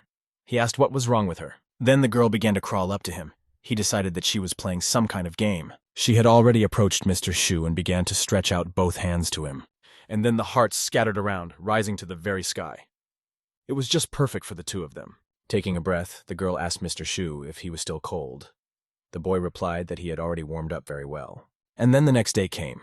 The sun was shining with all its might, illuminating the houses and streets. The girl sat next to him in the car and asked what he would do after returning to Santai. Mr. Shu replied that he needed to think about it. It's quite awkward to talk after last night, and the situation needs to be softened somehow. The boy told the girl that she was very flexible. She began to get nervous and asked what other flexibility was available and what he meant. Did she really do something wrong? Even in broad daylight, she had a different opinion about him. Shu asked again. Maybe she misunderstood something. Then the boy said that he would no longer tease her and asked her to better look around the restaurant. And then the car stopped near a small restaurant and they began to get out of the car. The girl ran towards Mr. Shu. She exclaimed that he had finally returned. But she didn't expect to see a girl next to him in the front seat. The girl began to get angry and asked if he had gone home. And did he really bring his bride from there? Shu began to stop her and asked her to listen. He asked to be given the opportunity to explain everything. The day was very bright and sunny. Shu approached the girl and began to explain who he came with. He said that Ruin was the secretary assigned to him by Chen Hao Hai. Therefore, he asks not to overthink things. Then the girl asked what she had to do with it. But she had some strange feeling inside. Wan, in turn, could not understand what she was thinking about. Could there be anything in common between her and Mr. Shu? She enjoys being Mr. Shu's assistant, but you shouldn't count on more. She has done a lot during these days. Mr. Shu asked the girl if she would let him participate as well. He explained that she should not have become a cook but a designer. The girl laughed in response and said that in fact she had similar thoughts at university. The boy asked if everything was ready. And when is the opening planned? He glanced at her questioningly. But the girl thoughtfully replied that it was too early. We also need to check the toilet. The cooks and waiters were not found. Yes, and there is no name. Shu grabbed the girl by the cheek and asked why not think about it and come up with a name. Then she asked if he wanted to take part. Meanwhile, one big guy asked if there was anyone there. He asked who the owner was here. The man explained that they had come from the inspectorate to check their establishment for possible violations. The girl greeted the man and said that they were the owners here. Then the man from the inspection asked whether it was possible that there were two owners at once and what their name was. Mr. Shu asked whether it is prohibited by law for two people to own real estate at once. He thought to himself that this guy was afraid and not only came for checks. The man turned to the boy and said that he was causing a lot of problems. But work comes first, so nothing will happen to him. He approached Shu and asked him not to worry because he would deal with him later and they would check everything thoroughly now. The girl told Mr. Shu that they didn't seem like good people. The boy said that her premonition did not deceive her. They came to ruin everything. He will go away for a while because he needs to call. The boy thought that he had insulted the Jiao family earlier. He would not be surprised if it was their doing. Chen Chusheng has been stewing in all this for a long time. Let him find a person who can pacify them, and that's the end of it. Mr. Shu called Chen Chusheng. He wanted to clarify for himself what was the matter. Unfortunately, Chen Chusheng is not some kind of special agent, so it will not be possible to find out whether the Jiao family had a hand in this matter. Looks like you'll have to hire a couple of people yourself. The man continued to check the room. He waved his hand and exclaimed that their restaurant was unsanitary. Therefore, there will be no opening. He explained that he had found quite a few rats and insects. They have a zoo here or something. But the girl exclaimed that this could not be, and it was very clean here. In addition, the kitchen is not completely ready yet, and where would rats and insects come from? The man replied with a malicious smile that in any case he saw them and asked if they understood him. If he says they exist, then they exist. But the guy asked how they could do this. Mr. Shu suddenly appeared at the door and asked them not to jump to conclusions. He confidently said that they would not be fooled so easily. He asked if everything was going smoothly with his family. Then the man asked if he was threatening him. Shu replied that he was simply reminding him that he would not be forgiven in the next world. Then the person from the inspection asked if he was talking about death, and called him very brave. He threatened to write his decision and asked what he would do then. The man wrote on the paper that the commission had not been passed. He is a senior auditor, so anyone will listen to his opinion. Do they really think that with all these points they will be allowed to open? He had already finished writing and asked the boy what he would do. But behind him, he heard the voice of a man who asked why he should do something. The man began to approach Inspector Zhang. He said that he did not expect this from him. Zhang also did not think to see Mr. Li here and asked why he came. The man explained that he wanted to admire the work of the senior auditor. Mr. Li apologized to Mr. Shu for the trouble. The boy thanked him for coming. Then the man began to walk around the room and write something down in his journal. He told Inspector Zhang that he seemed to be good at putting a spoke in others' wheels. But where did he find the shortcomings in the restaurant? The man was confused and did not know what to answer. Mr. Li gave him the magazine and said that it turns out that he sees something that others do not see. The man told the guys that it was hard for them, but do they know that they don't really need such a senior auditor on their staff? The guy was left hanging on something. Out of chagrin, he sat down with his back against the wall and covered himself in sweat.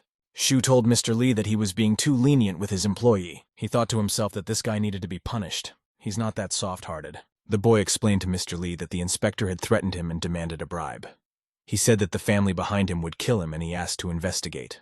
Shu decided to take the opportunity to check the involvement of the Jiao family. Even if you can't deal with them right away, at least he will collect evidence. The inspector exclaimed that he had not said such a thing, and that it was a real lie. Mr. Lee thanked the boy for his concern and said that they would conduct an inspection. The restaurant fully meets all the criteria, and if you need help in the future, please contact us. Mr. Shu shook Mr. Lee's hand and thanked him. At this time, the boy was told that their people found out that Inspector Zhang visited the Jiao family, but he only met with Zhao Xiaoman's bodyguards. They decided to meet and discuss everything in detail. Ruin, getting out of the car, asked Mr. Shu what was the matter. The boy decided that the bodyguard's pose was rather strange. Usually it is staffed by professionals. He must have served in the army, but not in the regular troops. 3 guys approached him. An employee of the establishment told the gentleman that smoking was prohibited inside, but the arrogant man with a cigarette in his mouth approached him very confidently. He raised his hand above his head and asked how dare he tell him. The man hit the boy on the cheek with all his might. He said in response that if they came in, they would cause a lot of problems with their smell of tobacco. But the guy laughed and said that since these were the rules of the establishment, they would follow them. He began to put out his cigarette on the boy's forehead. The man smiled sarcastically and said that there was no ashtray here, so he asked permission to put out the cigarette on it. Mr. Shu appeared. The employee continued to ask the gentleman to follow the rules of the establishment. Shu grabbed that impudent man with a cigarette with his hand. He asked if the guy was born in the forest. Does he really not understand anything? He asked the guy where he came from and whether he really wasn't taught any manners at all. The guy responded by asking him to let him go quickly, otherwise he would kill him. His partner began to approach the boy and asked who he was. He asked him to take his hands off his brother. Shu replied to the scoundrel that they don't smoke in public places, so he asks him to stop doing it. The guy continued to scream and called him a scoundrel. He asked what he was doing and said that he would not leave it so easily and he would be thrown out of here. Before I could finish speaking, the boy came up and told the gentleman that he would deal with them and he could go. The man became indignant and asked who would let him go now. He exclaimed that he would not run away now. He threatened to break all the boy's bones and began to approach him to attack. Shu grabbed him by the throat with his hand and said that they live in a civilized society, and is it really that he never learned to speak normally? This man didn't do anything to him. How can he do this to him? The man screamed that he had made a mistake and promised not to do it again. But the boy said that he would definitely not let him go. The Godfather has not arrived yet, so we need to hold out a little longer. The insolent man's partner exclaimed that he was coming and made it clear to the others that he was already here. Men got out of the car and it was Chen Chusheng and Chi Yunfei. Mr. Shu was surprised and thought about what exactly this scoundrel was calling them. One of the boys told his Uncle Qi that he had arrived just in time. The second said that the gentleman was being beaten and asked to help him. But the guy pushed the two away and walked towards the man. When the man's neck was released, he fell straight to his knees in front of the two who approached. He was holding his neck. Streams of sweat ran down the man's face and drops of drool came out of his mouth after he was choked. The boy thought that even though he didn't call Chi Yunfei, given the friendship between their families, he was not surprised that he immediately came after learning about what was happening. This scoundrel and the guards are definitely dead now. The 2 guys had already approached Mr. Shu. One of them approached him and bowed and called the gentleman by name. The guys were very surprised. They couldn't understand how Chi Yunfei bowed to that boy. Shu said that Chen Chusheng would go with him, and Chi Yunfei would remain outside. That guy said that he would call for help who could put him in his place. Chen Chusheng wanted to tell Mr. Shu about those guys. The boy cut him off and said that he didn't care. They said they would break all his bones. Then Mr. Chen Chusheng got angry and turned to the guys and asked which of them dared to say something like that to Mr. Shu. The guy gave the order to Chi Yunfei to break these guys' arms and legs and cut off their tongues, and those they just called. At this time, a car stopped near them and the guys began to run out. One of them asked who dared to offend second Mr. Lin. He decided to see who was so brave here and started swinging his baton. But when the guy approached and the man turned to him, he got very scared and dropped the club. Chen Chusheng was very serious and looked at the guy with an angry look and said that this was a big coincidence. He explained to the man that he was just thinking about where they were and was waiting for their visit. The guys began to step aside and said that this was really a big coincidence. Shu noticed that they said second Mr. Lin. Chen Chusheng explained to the boy that this is the second heir to the Lin Pharmaceutical Company. His older brother also acted as their provocateur, although they have no evidence yet. But other evidence is enough to initiate a lawsuit. All employees of the Lin Pharmaceutical Company will immediately perish and as soon as the truth comes out. Mr. Shu asked the guys to continue collecting evidence and asked them not to rush yet. He approached an employee of the establishment and, putting his hand on his shoulder, praised the guy. The employee was pleased that the boy helped him, and both were satisfied. Meanwhile, the guys were dealing with these scoundrels. They asked Uncle Qi to let them go and promised not to do this again. Chen Chusheng sat at the table opposite Mr. Shu and asked him not to worry as they would deal with the Jiao family. As for those guys, Qi Yunfei taught them a lesson a long time ago. When the boy heard about those guys, he told Chen Chusheng that they did a good job. He hopes that they will be able to solve everything. He glanced at the guy and asked what it was, if there were any difficulties. Chen Chusheng raised his hand and told Mr. Shu that no, they would sort it out. The boy asked him to look into the information received by the security guard. Chen Chusheng again asked him not to worry and promised to contact the hotel manager and ask him to give him the information about the security guard. Shu began to remember how that scoundrel put out a cigarette on the forehead of an employee of the establishment. He realized that this guy was definitely not an ordinary person. He must have served in the army. He just wanted to assemble a team for himself. And he decided that this guy from the establishment was his first candidate. Under no circumstances should you miss this guy. It was already night outside and the moon was lighting the way. An employee of the establishment walked down the street with a sad look, thinking about something. Ruin told Shu that she had been following the security guard since he left the hotel. The girl asked the boy what he was up to. She thinks there is nothing special about him. This is an ordinary security guard who wants to earn extra money. But the boy asked if she really hadn't noticed. He bets that the guard has a rich background. Shu asked the girl to move on because she needed to continue surveillance. Huao told him to wait for her and not to go so fast. When they headed towards the boy, they noticed that there was no one in front of them. Shu told the girl that it was not they who missed him. It was he who noticed them and disappeared. He was right, and these are friends. Behind the guys, there were already 2 bodyguards. They asked the guys who they were and why they were pursuing Mu Shuman. 3 more men in black appeared and surrounded Shu and Ruan. Then Shu smiled and looked at the guys and asked if the boy's name was Mu Shuman. The guys in black suits continued to surround Shu and Ruan. Mu Shuman approached them. He approached the guys and asked why the 2 of them were chasing him. Mr. Shu spread his hands to the side and asked who knew that they would soon be surrounded. Mu Shuman told his guys in black suits, "Everything is fine." During the day, he encountered a problem at the entrance to the hotel. He helped him solve it. Shu explained that since they had met, he would say, "In fact, he is wildly thirsty and asks for a glass of water." The boy noticed that they were very wary of him, and it was time to take the initiative and get closer. Suddenly, a girl appeared near the gate and asked how many people there were. She asked what they were doing here and whether they would go out to eat. The girl was wearing a white apron. She asked Mr. Mu Shuman about those 2 guys, whether they were his friends, and asked him to call them to the house. The woman asked to be notified in advance when he comes with friends so that she has time to prepare. Mu Shuman had nothing left to do and asked his comrades to come into the house quickly. When they approached the table, the woman asked if they were also Mu's comrades. Shu replied that they had just met today. The woman laughed in response and asked the guys to rest in this case. She said that she still had things to do, so she would not interfere with them, and she went to the girl lying on the couch. The girl was most likely lying unconscious, or perhaps fast asleep. The guy began to explain to the guys that his name was Mu Shumen and thanked them for their help today. He said that if he could pay with something, then let the boy tell him. Shu thought about it and realized that this guy is quite straightforward and wants to quickly get rid of them. The boy decided to start a conversation and, smiling, asked if they would chat a little. Mr. Shu asked his aunt if they were all her sons. The woman laughed and said that of course, that's it. Her son saved them all on the battlefield. Nadu put her hand on Mu Shumen's head and smiled contentedly. The woman continued to explain that they began to help her in order to somehow repay her kindness. And then she and her daughter moved here to this house, and it's very nice here. Juan asked her aunt what her daughter's illness was. The woman explained that at the age of 16 she was diagnosed with acquired muscular atrophy.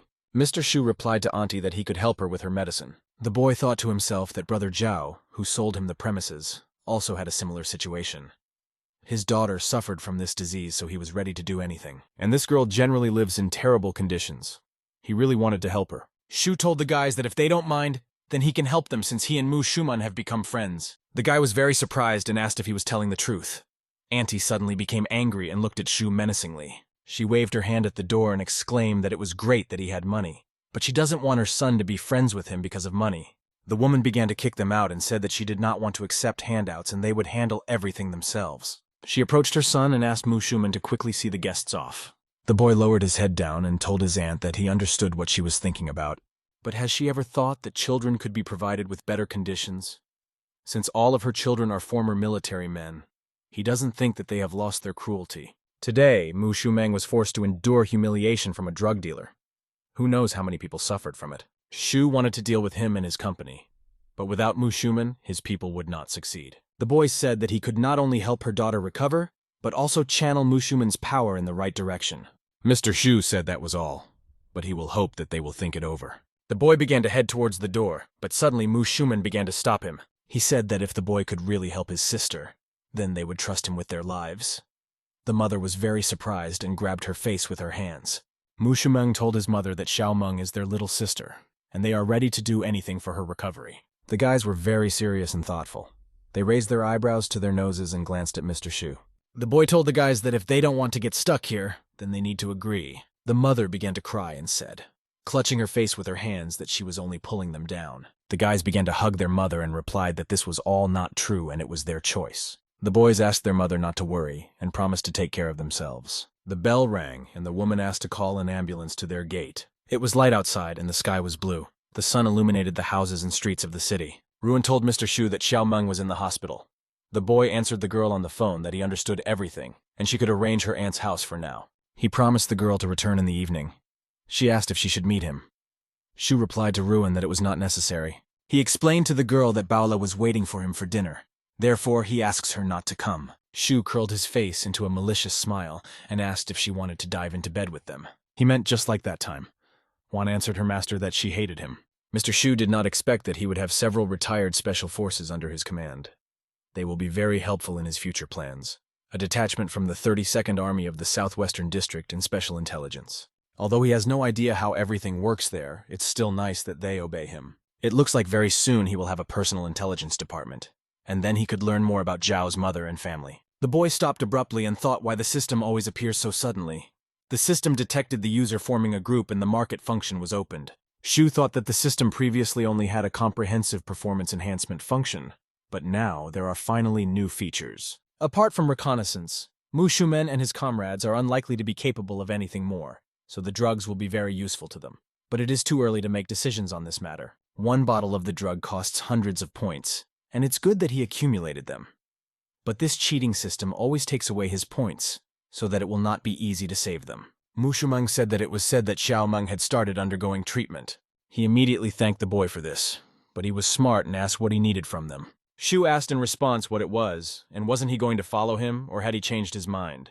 The guy explained that he is responsible for his guys. Shu told Mu Shuman that he would explain all the details to him tomorrow, but in the meantime they asked him to take care of his sister. Tomorrow he asked him to quit his job and then come and he would tell him everything? The boy asked him not to worry, and he was not asking for anything supernatural.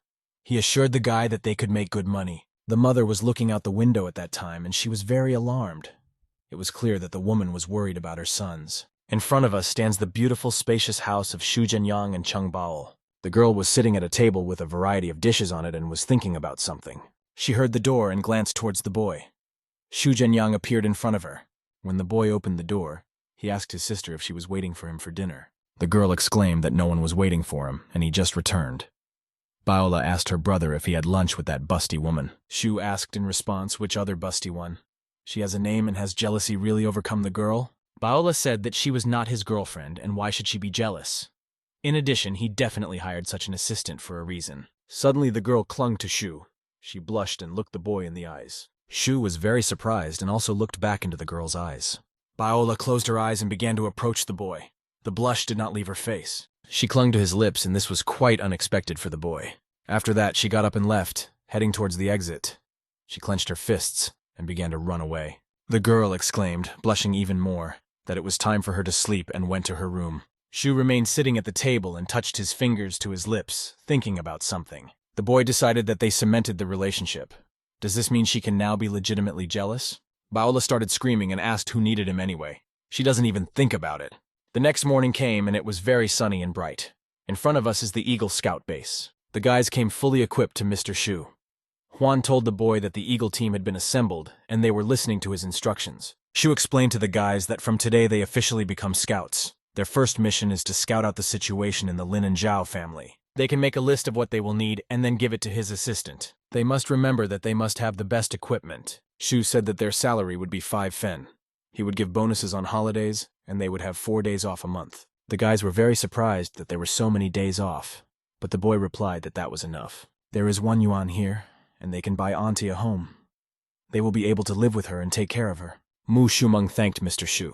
He bowed his head to the boy as a sign of gratitude. Ruin approached Mr. Shu and told him that Chi Yunfei had just arrived. The boy began to approach the door to go out to the guy. Chi Yunfei, swollen from blows, appeared in front of him and asked whether his master was looking for him. The guys were very surprised when they saw a guy in front of them, swollen from the blows. Juan turned to the side and began to laugh, but she could not contain her emotions. Shu said that yesterday he was so majestic and asked what happened today.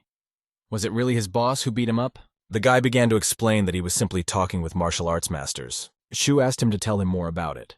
He was very interested in what really happened. Chi Yunfei began to say that the martial arts circle in Sante covers many types of martial arts. There are several traditional types in the world, and each type has certain thresholds. Having crossed the threshold of which you become unusually strong, the guy, looking sad and thoughtful, continued to talk. Their true strength remains a mystery to them, so they were not prepared. Shu approached the guy and hugged him by the shoulder and asked if he had ever heard of a girl named Liu Huilan. Chi Yunfei replied, "No, but perhaps someone around him knows about her." Shu thought that Liu Huilan was his mother's old name, but now perhaps she has taken a new one. Based on her skills, she should be associated with the martial arts club. Shu asked to greet his new comrades, and then they would deal with his offenders. The guy replied that the members of the martial arts circle rely only on strength. Shu asked Chi Yunfei not to worry because he was not going to create problems. But if they have completely lost fear, then they need to be taught a lesson. In front of us is the martial arts hall again. They explained to Shu that there had previously been monthly martial arts meetings held in Santai, but everything was rather chaotic. They don't know how much has changed, but recently even small families have begun to attend these kinds of events. He was beaten by a representative of the Sun family. The family is not the most influential, but it has weight. Chi Yunfei told Mr. Shu that he shouldn't go there personally and asked if someone else could be sent. But the boy asked what he was talking about. After all, he came for news, not to wave his arms. Chi Yunfei replied that he understood him. The boy thought to himself that even if he wanted to declare war on the Sun family, he would not stand aside and even let the master's finger touch him. He imagined himself very angry, wondering if they had harmed the master. Yes, as soon as you had enough courage. Chi Yunfei decided to better warn his people. Meanwhile, Shu was already entering the gym where the guys were training. All that could be heard were exclamations from those performing the techniques. The fighters tried their best. Mr. Shu said that they are really capable. Then why do they bend under Niu Chunsheng? The guy explained that in fact there was a very close alliance between them. Shu replied that he thinks large families do not want to show their power, so they hide behind others. Cover will not interfere with them in any way. Chi Yunfei began to tell Mr. Shu about those young people. The boy asked if they did this to him. Chi Yunfei replied that yes, the guy's surname is Sun, and strength is assessed by the realm of potential. Shu inquired about the realm of potential and asked what their rank was. Chi Yunfei began to explain that the realm of potential is the lowest realm, but even there are divisions. This healthy guy is a beginner. This guy who folded his hands in front of him with a black mustache on his face, he is experienced. A boy sitting in a lotus position with his eyes closed who seems to be holding something in his hands is a small kingdom. Another guy who was sitting in the lotus position with a huge ball of glowing blue color is the highest realm. Chi Yunfei said that although he is not a martial arts master, if he tries on their realm for himself, he is at the very bottom of his potential. It's his own fault, and he shouldn't have interfered yesterday where he wasn't asked to. Shu asked the guy not to worry. He walked up to Mr. Sun. The guy looked at him and said that they were looking for him. One of the guys who was sitting on the floor resting asked if Chi Yunfei was not there in front of them. Did he really bring his friend with him? The guy sitting in the lotus position smiled sarcastically and asked if yesterday was not enough for him or if he came for more. He clenched his fist and exclaimed that he didn't think he was like that. The guy added that his fist was already missing him. He said that then Mr. Sun needed him there. He immediately laughed. The girl sat in the lotus position with a book in her hands and threw a contemptuous look at them. Shu approached the guys and, apologizing for the disturbance, asked which of them was Mr. Sun. Then one of the guys began to get up and said that he was glad to meet you. He stood up and asked if he was Chi Yunfei's boss. They say he even dealt with a pharmaceutical company. He twice trained the family that took over that company. The big guy asked if that was great. Does he think that he can do something against him? They stood opposite each other, looking into each other's eyes. The girl who was sitting in the lotus position asked Sun Chunyi to shut up already. She asked the guy if he could let her read the book in peace. Then Sun asked if she hadn't noticed. They themselves came asking for trouble. He thinks they want to get closer to her. At first she will pretend that she is chatting with them, although he will secretly glance at her. And then he'll start showing off his money. And then he will do everything possible to get closer to her. Isn't that what rich people do? Shu noticed that he quickly comes up with fantasies, but they might not be about him. The girl stood up and asked Sun Chunyi to stop acting like that.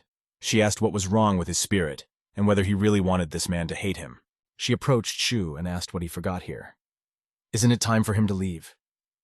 Sun Chengyi pointed to the door and asked him to get out. The girl began to head towards the exit and told Mr. Sun that they should sort it out themselves. Sun Chengyi thought to himself that her family was lower in status than his, and how dare she command. If her father had not ordered her to get along with her, he would have put her in her place long ago. The guy suddenly asked the girl to stop in the back and clenched his fists. The girl was seriously angry and decided to finally dot the I's. The guys asked Sister Ruijui not to anger Mr. Sun. The second guy exclaimed that she knew that this would not lead to good. Ruijui gritted her teeth and said that Sun Chengyi had angered her. The guy clenched his fists and told the girl that it was time for her to understand something. You can't treat him like that. But unexpectedly, Shu apologized to him for disturbing him and said that they had misunderstood him. He is not interested in that girl at all and wanted to know about Mr. Sun's identity. He just wanted to talk to his father. Juijui decided that he was sick and did not understand anything what was happening now. Sun Chengyi is already angry, and he's adding fuel to the fire. Is life really not worth it to him? Sun Chengyi thought that it was all his fault. If it weren't for him, he wouldn't have lashed out at Juijui.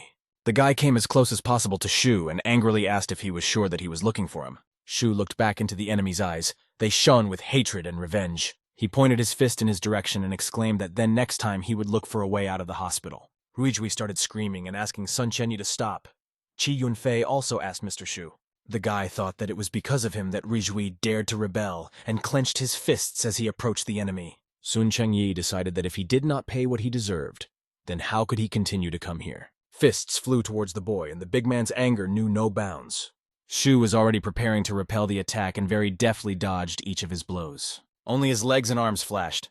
The boy didn't even notice how quickly he fought off the blows. He not only parried the big man's blows, but also knocked him straight to the floor. Sun Chengyi was very surprised by this turn of events. His opponent was spinning in front of him. Shu explained that he politely asked if he was Mr. Sun, and raised his leg above his head. The guy started screaming and asked why he attacked him and how he dared to do it. Shu stepped on his opponent's shoulder and asked how many more times he needed to ask the same question. He told him directly that he was looking for his father, and didn't he understand him right away? Qi Yunfei thought that it was no surprise that Mr. Shu had previously asked to bring 2 guys from the Lin family with him. Well, if the guys from the Lin family had been here instead, it's unlikely they would have managed it. Shu grabbed the guy by the arms and asked him to speak immediately. Sun Chengyi replied to the boy that he understood everything. Shu exclaimed that he would get it again now. If he understood everything, then why is he behaving this way? And how should he talk to his father now? Even if he agrees to talk about how it will all look now. After all, there are many drops of blood on the floor. The boy thought that he had been beating him for half a day already. This has been going on for too long, and it's time to pacify your anger. Shu turned to him and said that he understood that there was no point in telling him anything, but he still had to tell him something. The boy threw away the bloody handkerchief and it flew like his opponent. A bloody handkerchief fell on the guy's face. Shu asked him not to even think about revenge. If he thinks about how to take revenge on him, then let him be sure that the Sun family will perish. The guys had already left the gym and went outside. How unexpectedly a girl called out to them. She asked Shu to wait a little. The boy turned in her direction and asked what she needed. Ruijui began to explain that he had just beaten Sun Chengyi. The Sun family won't just let it go. They recently hired a very serious security guard of potential rank. Their family will not leave him alone. Qi Yunfei thought that the rank potential was very dangerous. Shu turned towards the girl and asked what she wanted to say next. Ruijui explained that there would be a conference in the near future, and she hoped that he could represent the Zhang family. If he agrees, then their family will certainly protect him in any situation involving enemies. Shu considered this to be empty talk, and asked if she thought that the Sun family was too tough for him. So she offers to speak for the Zhang family. They decided to become enemies of Sun. He doesn't want anything to do with the Sun family, and because of this idiot, he has to antagonize them. Shu turned to the girl and asked if the Sun family was simply refusing to accept her. That's why she opposes them so vehemently. Ruijui lowered her head and clenched her fists, realizing that she had just been rejected. She couldn't understand whether she was doing all this in vain, and her eyes sparkled with tears. The boy turned to the girl and asked about the conference. He asked how many families were taking part. Ruijui replied to Shu that it was indeed a lot. He was able to hold his own against Sun Chengyi. To be honest, she never expected this. But it's better not to overestimate yourself, as there are more powerful families. The boy came closer to the girl and said that he agreed. He thought to himself that since many families were participating in this conference, he would not lose anything by attending. There they will understand whether anyone can help figure out their mother's mysteries. Shu asked the girl to contact him and he would definitely speak on behalf of their family. Juijue was glad that the boy agreed. She asked him not to forget that he had given his word. And on this bright, colorful day, the car was already racing along the road at full speed. Chi Yunfei asked Mr. Shu who would have thought that he had so many secrets. He is also a martial artist. The boy replied that he overestimated him and that was not true at all. He held a phone in his hands where they wrote to him that his mother had arrived and invited him to visit. Shu smiled and realized that Aunt Lin had arrived and decided to stop here. The guy said goodbye to Mr. Shu and said that he would wait for him here. He asked to let me know if anything was needed. The boy had already entered the room when he saw a comrade in front of him who waved to him and asked him to come up. The woman saw the boy and said that she would like to treat him. Shu was surprised that Zhang Yu got off work so early. He heard that the boy got a job at the company, and he thought that it must be hard for him. Zhang Yu wanted to object and ask when he had time, but Shu immediately managed to wink at the boy. Zhang Yu understood his comrade and told his mother that this was indeed the case. We should look for a better job in the future. Zhang Yu asked mother to try the food. Shu was sitting at the table with them at that time, very thoughtful. He heard a noise not far from them. A guy appeared behind the mother and crept up to her carefully. He began to drink juice from a glass very loudly, and when he had drunk the whole glass, he turned to the woman. The guy began to spit out this juice on his aunt. She covered herself with her hands. Zhang Yu asked the guys what they were doing. He asked if they could calm down their child. The man stood up and asked what difference it made to him or if he wanted to tell them something. Shu approached the man and explained that his child had thrown his drink on the woman and whether he wanted to tell him something. The man, angry, moved his eyebrows to his nose and answered the boy that he would not teach him manners. And he doesn't advise him either. He clenched his fist and raised it above the boy's head. Shu grabbed his hand and began to perform a technique against his impudent, self-confident opponent. The boy grabbed his hand very tightly, as he was strong and nimble. He made a move and twisted his arm and knocked the healthy man straight onto the floor. He began to scream that he was in great pain. Shu told the man that he looked like a bear, but was actually as weak as a rooster. The boy thought to himself that if Aunt Lin had not been here, he would have broken his arms without hesitation. While they were sorting things out, a guy came into the room and asked the gentleman what was going on here. Shu explained that his child spat in their dishes and threw a drink on his auntie. If they don't educate their degenerate, then they will. The mother got angry and asked how he could spit in what he was saying. This is a decent establishment, and he wouldn't be able to. Shu asked his friend to take auntie away from here. Zhang Yu immediately listened to his comrade. The mother hugged her son and said that it was because of him that her son was crying, and he must compensate for the damage. The boy thought that women should not be beaten, which is quite sad. He doesn't hit women, he has other ways to calm these people down. The aunt on the street told her son that she had ruined everything. Zhang Yu asked his mother not to worry. Old Shu would figure it out. At this time, a lot of people in black suits and sunglasses approached the guys. Zhang Yu was seriously scared and he couldn't understand who else they were and what was happening. The guys in black suits began to approach faster and faster to the entrance to the room. The man began to ask Shu how these two dared to just up and leave so brazenly from here. The woman did not stop screaming and asked if they had completely lost their conscience. The man said that he spat once and what was wrong with that. Why focus so much attention on this? He called the boy a scoundrel and asked if he had never been petty. Or he is their great king here, but he doesn't want to and can't eat spit. The guy who entered the establishment without hesitation picked up a bowl of food and pointed it towards the woman. Smeared a plate of food over the face of a screaming woman. Her husband was simply shocked by what was happening. He looked towards the enemy and how the empty plate of food was flying towards his wife. After doing this, Chi Yunfei approached Mr. Shu. He bowed to the boy and greeted him. Shu had been waiting for his appearance for a long time. The man was simply shocked and thought that Chi Yunfei had sided with this guy. Is he really the son of some bigwig? A guy in black began to approach Mr. Shu and apologize. The guy from the establishment explained that this was all due to their negligence. Shu asked him not to worry and said that he only wanted them to learn their lesson. Their child spat in their dishes and didn't even apologize. Therefore, he would like them to finish this dish. The man and woman sadly answered this boy that they would do it. They began to chew the dishes and say that they really made a mistake and should not do this. When the boy went outside, they asked him what it was. Shu told Aunt Lin that she had nothing to worry about. He explained to the woman that good men had come to his aid. That's what he called his comrades. He added, smiling happily, that they helped him figure everything out, and that was very cool. The woman lowered her head and said that then she was calm. Zhang Yu turned to old Shu and said that he wanted to show him something. When the boy's gaze fell on the phone, he changed sharply and asked how this was possible. In front of us is Che Jihao's company. There were many Tianyu cars parked near her. The guy was sitting on the sofa and talking about how the Chinese automobile plant was going to move to Santai and buy out his entire business. The guy asked if he would tell Mr. Shu about this. The company not only lured his workers, but also cut off access to fuel.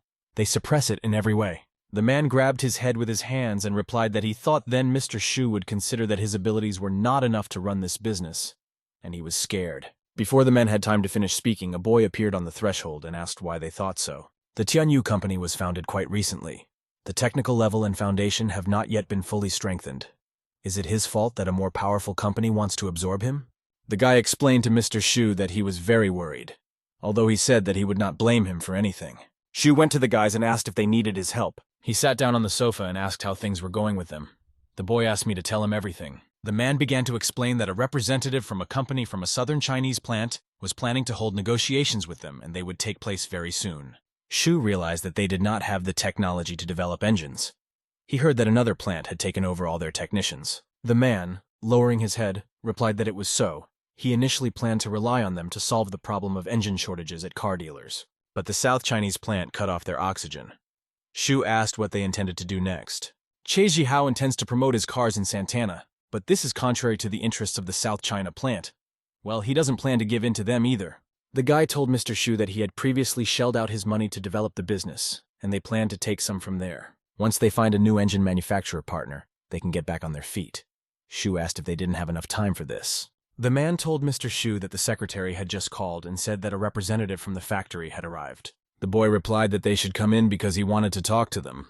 A man appeared in the room and greeted them in English. There was a girl standing behind him. Shu thought that the South China plant was a Chinese-foreign joint venture with foreigners holding key management positions. The fellow boys also thought that it was a foreigner who had been sent to them for negotiations. The man sat down impudently on a chair and with a malicious smile asked if they were ready. The girl introduced the head of the Yunhai region to their South Chinese company, Mr. Jack Leary.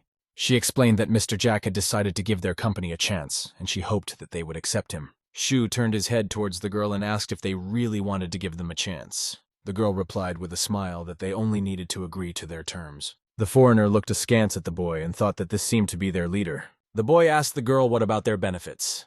Then she asked if he still thought about her. The girl began to explain that the benefit was that their company would not go bankrupt. She thought to herself that this was not a benefit, but that it simply wouldn't work for their company. She thought that these guys were just idiots and stood by her opinion without telling them about it. Suddenly, everyone looked at Shu. He looked at the guys somehow suspiciously. The boy asked them not to think that they were so easy to divorce, or they feel they are backed into a corner. He said he thought they could handle everything. Jack Leary told Shu that he didn't know what they were up to. The man began to explain, clutching the chair with his hands, that this did not particularly concern him. Shu began to explain to this man that he only understood that they were plotting against them. He beckoned to this foreigner and exclaimed that they would not agree to their terms. Then the woman asked who he was pointing out here. Mr. Jack is worth tens of thousands of dollars and is the regional head of a Chinese foreign enterprise. Even the heads of municipal authorities have to bow their heads when they see him. Where did he come from so cool? The girl blushed and threw a contemptuous look at him. But the employees were very serious, and Chen Shusheng asked the girl what she just said. The guy asked her to repeat what she had just said again, her last words. The girl was seriously scared, and she fell on her bottom right on the floor, resting her hands on it. Jack said that apparently they would rather die than surrender, and he got up from his chair. The foreigner suggested that they would not agree like that. He told the guys that they would regret it. The man headed to the door and said that he couldn't wait to trample them. They said goodbye to the guys and said that they would definitely see each other soon. Shu asked Che Jihao how many cars and engines they currently have in stock. Che Jihao replied that there was almost nothing left. In addition, they have an order that they do not have time to fulfill. They might go bankrupt soon. The boy thought for a moment and said that they would independently master engine assembly technologies. He asked the guys where they bought them before, and he said that he needed to meet with the supplier. He wants to meet him personally. Che Jihao explained that they used to have a partner, but now he is afraid under the influence of the Southern Chinese company. In other words, the South Chinese company squeezed them. Did they even have a hand in this? Shu said that once the engine technology is developed, all problems will be solved. He is going to buy their technology. It's time to learn something new. Che Jihao said that Mr. Shu's words sounded so unrealistic and he didn't know why, but he felt that he would help solve the problems. He asked the boy whether he should transfer the company to Mr. Shu's name. His friend asked if he thought it was interesting to him. Che Jihao replied that he didn't think so, but we have to repay him somehow. He has nothing to prove his devotion to him since he only has cars. Mr. Shu helped them a lot and we need to thank him somehow, doesn't he think so too? Shu entered the room and saw his secretary and asked what they were doing. Ruin told Mr. Shu that they were shopping and asked to take a look. The boy thought that he had talked to them about buying equipment in the morning, and they had already prepared everything. He began to approach them as close as possible to see everything. The boy noticed that the elite squad was working quickly. His faithful comrade immediately approached him and began to report. He said that he bought everything that could be useful, but spent a lot of money. The boy listened to him and said that it was good, and he did everything right. He explained that he had already told him that money was not a problem, and they bought used equipment. The guy explained to his boss that they were really very expensive. It will have a good effect. He couldn't explain it properly. Shu still didn't understand what language he was speaking. The boy answered his friend that everything was fine, and if only they used it all. Ruin told Mr. Shu that they say that there are only 3 or 4 such sets in all of Santai. Mu Shuman and the others bought them for a lot of money on the black market. In total, we spent 1 yuan and 3 mao. Shu suddenly cried to himself and thought that they would spend a lot, but it turned out to be only 1 yuan. The secretary showed the gentleman their bill and the total amount of 21 yuan, 3 mao, and 8 fen. The boy read it and answered the girl that it was really good and they were great. He transferred 21 yuan. Juan answered her boss that she would now tell the others. To himself, he began to call the system names and asked him to stop cheating it. The system congratulated him on receiving this money and asked if he would like to buy anything. Shu decided that he already had more than 2,000 points in his account and could buy something interesting. Ruin told Mu Shuman that his squad was very important to Mr. Shu. Therefore, there is no need to worry about money. She explained to the boys that the money they spent was nothing to Mr. Shu. Haven't they realized yet that they are very important to him? João asked them not to think about saving his finances. It's better to spend as much as possible and try your best. They should always wonder if Mr. Shu has an important task for them, whether they will be able to complete it. The girl asked the guys to accumulate their strength.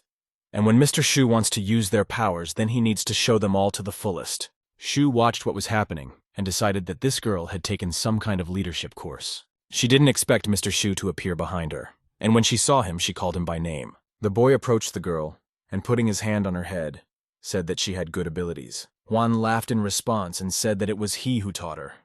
Shu asked Hanyan to come to him. The guy immediately listened to his boss and began to report. The reconnaissance group began its action. At this time, the boy told Juan that he had prepared something. The girl asked what it was. The boy explained that this was the result of his friend's research. This thing can improve the ability. The system reported that he spent 300 points to buy a bottle. Shu continued to explain that according to his friend's story, this thing could improve the ability to steal various items. It will be interesting to see the same result. If everything works out, he will ask his friend to cook more. But looking at the guys, my friend thought that this was unlikely to be enough. Will this improve his abilities? The friend began to drink from the bottle but was not sure of Mr. Shu's words. But the boy decided that it was still worth trying and obeying his commander. His friend changed dramatically and began to touch his body, the muscles of his arms and legs. Meanwhile, the guys were talking about their wallets. They didn't see theirs either. Shu told the guy that there seemed to be an effect and asked how he was feeling. The guy replied that it seemed to him that there was much more knowledge in his head than there was. Suddenly, some guys called out to them. One of them asked if he wanted to explain. The guy immediately tightened his grip and asked to listen to him.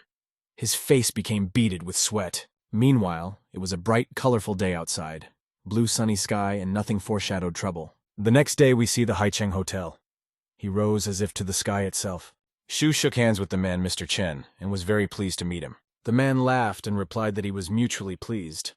The boy asked what they cost and offered to have dinner. The guys wondered if this was Mr. Shu, whom they knew. Yesterday he kicked out a representative from a South China factory, but today he's so friendly. Shu told Mr. Chen that he would not beat around the bush. He wants to buy their engine production technology and is asked to set a price. Chen replied to Mr. Shu that he also wanted Qianyu Automobile Company to continue operating. It's actually very simple. You just need to accept the offer to take over their company. Isn't this decided yet? Suddenly the sum of 3,000 sounded. The boy explained that it was only a matter of time before they found a suitable engine manufacturer. He has enough money in his hands. Shu said that he just didn't bother looking. After all, they didn't have much time. Chen exclaimed that, unfortunately, this cannot buy him. The boy offered 4,000.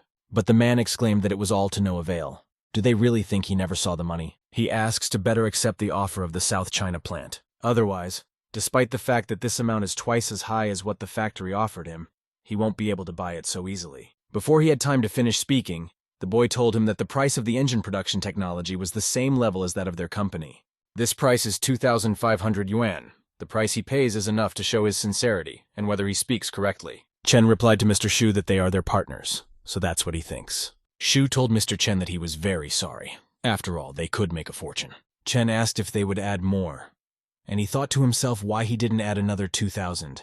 He would then agree. The boy told his comrades Che Jihao and Chen Chusheng that they were leaving.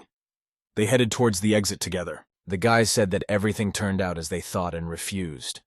It will not be easy for them to cooperate. Shu, when they went outside, raised his hands up and told his guys that since they had saved, maybe they could invest the money in something. Over the past few days, they have been making inquiries about the heads of other engine manufacturers. You need to contact them. If possible, they will immediately begin work in the engine production workshop and launch the conveyor. Shu explained to his companions that this should not take much time. When he got into the car, Ruin asked Mr. Shu where they would go next. The boy smiled at the girl, and looking into her eyes replied that they would go to Baola. He decided to see if they could help her with anything, and hurried towards the house. When they got out of the car, Juan was very surprised when approaching the building. Zhu returned to the girl and asked what she would do.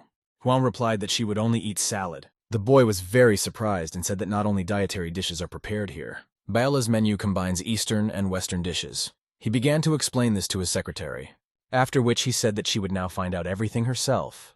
He himself doesn't fully understand. Before they had time to enter the room, a pink car parked behind them. A small, angry dog came out of it. 2 girls got out of the car behind this dog. We said hello and said that Yo-Yo and I had decided to check out the Bay City Park. The girls greeted the guys. Ruin said that she understands that these are very influential local culinary internet celebrities and they have many fans. One of the girls said that if they planted a healthy food restaurant, it would open in 2 days. They decided to invite them to evaluate the establishment. Joan noticed that they were broadcasting about local restaurants, therefore very significant for restaurants. They include short videos with ratings. That's how these girls work. The advertising effect of internet celebrity support is not comparable to the effect of advertising leaflets. The snow-white dog cast an angry glance towards the girl who was standing next to her pregnant mother. She rushed to the child and the girl was very scared. She exclaimed in fear. The mother pressed her daughter to her chest and the dog began to circle around them faster and bark angrily in their direction. The mother did not stop chasing this dog away and asked who it might be. The dog ran as close as possible to the girl and began to grab her leg with its teeth. She actually bit the girl. The daughter asked her mother to help her and cried bitter tears. She told her mother that she was very sick and did not stop wailing. Shu and Ruan look at her side. The mother grabbed the dog by the head and began to pull it away from her daughter, who fell to the ground. The dog did not leave the girl's leg and continued to bite her. The mother still couldn't get the dog away from her daughter. Suddenly, the dog's owner approached her and began to very rudely ask her to take her hands off her dog. The girl grabbed the girl's mother by the shoulder and began to pull her away from this evil dog. The woman took her dog in her arms and asked her not to be afraid, reassuring her that her mother was nearby. The woman calmed her daughter and asked why the dog was without a leash. She bit her daughter. Does she understand it? The woman started screaming, "So what?" After all, her daughter was the one who started it. Or it's not so. How could her girl bite her daughter? This evil woman did not stop. Suddenly, Shu approached them and raised his hand above the woman's head. He got very angry and pushed the dog's owner as far away from this family as possible. Yan Yan walked up and asked who else he was and what he wanted from them. Does he really not know who she is? Shu replied to the girl that he was minding his own business and asked what was wrong with that. An internet celebrity attacking a pregnant woman, isn't that a great sensation? The dog continued to bark and ran towards the boy. The dog's owner asked her to return. The dog was very angry and was already running up to Mr. Shu. He was already waiting for her approach. When the evil dog was nearby and began to attack him, he grabbed it by the throat. The boy exclaimed that he did not like to hurt dogs, but it was a dog that bit a man. And when a dog bites a person, it needs to be put down. Moreover, she just harmed a child. Therefore, you immediately need to get rid of this dog so that it does not do the same to another child. Juan watched what was happening, and the girl's mother took pity on her and reassured her daughter. 2 angry women sat on the ground and looked at the strangled dog. Shu turned in their direction and advised them to apologize. He asked them to give the woman 2 fen and apologize. Otherwise, if they don't do it, they will regret their decision. One of the girls exclaimed that there were no problems with money, but she had no intention of apologizing. She began to take money out of her pocket and hold it out towards the woman, but the boy stopped in front of her. He said that she seemed to understand the consequences of her actions. The dog was sick.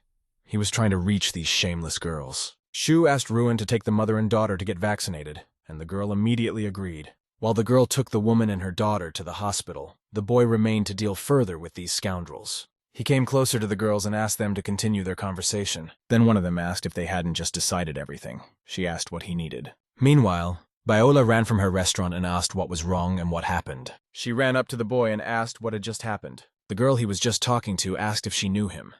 Baola replied that this was the owner of their restaurant. The girl explained that her boss had just killed her dog. The second asked what was wrong with them and who would have thought that the owner of the restaurant would stoop to such a level. Do they still want them to leave their review? Let them not even dream about it. It's better to eat all sorts of rubbish than to leave a review for them. As the car drove away, the girl continued to say that she wouldn't leave it like that. When they entered her restaurant, Biola took a breath and looked at the boy. She asked Shu what happened just now and looked straight into his eyes. Biola became nervous and angry with the boy. She blushed and rushed towards him. The girl exclaimed that these two women were very famous locally. She specially invited them here. If I had known earlier, I wouldn't have even let them come close. The girl asked why he let them go and said that they should have called the police. Shu replied that he didn't think their popularity would remain the same. He doesn't want to make a fuss himself. The girl began to run up to him and threw a can of water at him. She exclaimed, "He only thinks about games," and sighed heavily. Biola asked what she should do now. She can no longer find internet celebrities. Perhaps it's not too late to make flyers. Shu approached her and asked why she should go down like that. Besides, doesn't she still have good friends? The girl asked what internet celebrities he was talking about and who was he. Shu replied to Biola that her pot was not boiling at all. Tang Ying is the queen of clothes in Santai, a frequent guest on the covers of fashion magazines. If she invites her, then those two won't even be able to mention her. If she alone is not enough, then she can also invite her former boss. The face of the sports club will look great in their healthy food restaurant. In addition, those two work on the Kuaido platform, which in turn is considered a competitor to the Duga company owned by Chen Chusheng. Chen Chusheng will also be able to help and send several celebrities here from his platform. Even if you can't recruit the coolest ones, they have top 2 and top 3. The girl replied that they would find people, but she just needed to think about it. Shu decided that this was the first time she was entering serious business. She has too little experience, but if you look into the future, all is not lost, and she can handle this business. Biola said that she couldn't think of anything at all and considered herself stupid. The boy replied that it was so, and that he needed to be a little more confident in himself, and she immediately hit him with her fist for saying such words. And now several days have passed since the opening of the restaurant. Many people were sitting indoors enjoying the food. One of the women exclaimed that it was very tasty. "This is simply incredibly delicious." The second one grabbed her head with her hand and said that the dishes were low-fat and had few calories. She can eat as much as she wants. Today is the first day of the official opening of the restaurant. She wondered if those two would come. She thought about it, but decided that it was too early to worry. Shu will be able to help her. At this time, many more visitors entered their restaurant, and then 2 girls came with a phone in their hands. They exclaimed that they were going to a new restaurant. The atmosphere here is very good, and they want to look at the dishes. The girls with the camera approached the table on which there were various goodies. One of them said that it smelled very tasty and she thought it tasted good too. They decided to try these dishes. The look of one of the girls suddenly changed and her eyes sparkled with some unusual color. The girl said that there was definitely something familiar here and it looked better than it tasted. How familiar this all is. She said that the duck was too fatty and began to wipe her mouth. The second girl asked to try this dish and reached for it. She began to chew and, closing her eyes, said that there were too many additives. She said that there are a lot of additives even in the salad. She is generally silent about the duck. And the same goes for other dishes. They didn't stop saying stupid things about the restaurant's food. Bala realized that these girls were doing this on purpose and became very angry. "All the ingredients here are fresh. What is wrong with these girls?" She clenched her fists in thought. Suddenly, one of the girls exclaimed as she pulled something out of the plate. She noticed the hair and said that there was a lot of hair in this food and it was just disgusting. She could no longer wait for her fee that she was given for advertising. She played simply wonderful. The second girl also tilted her head down and looked at the plate in horror. But something happened to her and her look changed, after which she closed her eyes and began to fly down. Yang Yang fell straight to the floor of the restaurant, turning over her camera and flying across the floor. The girl asked her how she was feeling. Yang Yang replied that her stomach hurt. There seemed to be something in the food. Baola did not stop watching what was happening and clenching her fists even more tightly. The next day came. Appraiser Yang Yang was poisoned at a health food restaurant. According to the news, they said that it would really end up in hospitalization. In front of us is the main office of Kuaido. The girls approached the man who was sitting at the head of the office. He asked who would have thought that they would find someone who would give them a certificate of food poisoning. They've been making headlines over the past few days. The popularity of their platform is growing. He will call the lawyer, and he will contact them later. They must win this case. Sitting in front of them was Kuaido's short video director, Ma Ji. He said that they would have more than 1 million fans. The girls thanked their director and said that they would try even harder. They thought to themselves that they were only going to disgrace the restaurant. Who would have thought that they would kill 2 birds with 1 stone? The man didn't care about their popularity. The main thing was that the platform would gain more viewers. They will show how they value their users, and are ready to do anything to protect them. The man was smoking a cigar and thought that the effect would be strong. The main thing is not to get into problems. And then the next day came. Many journalists began to ask Mr. Shu if he had any comments. The second owner hasn't shown up yet. Is he afraid to go out? Yang Yang and Yo-Yo are planning to sue. Journalists asked the boy what he was going to do. Shu was about to answer. But then Yang Yang and Yo-Yo came up. The girls asked if he wanted to say something, and if he wanted to apologize. A man appeared in front of him with a paper in his hands. He told Mr. Shu that his client had sued him, and this was a subpoena. The boy smiled back and asked him not to worry. He promised to definitely discuss everything with his lawyer. Yang Yang answered Shu that there was no need to even suffer because he had no chance of winning. All that remains is to wait for the deepened reputation.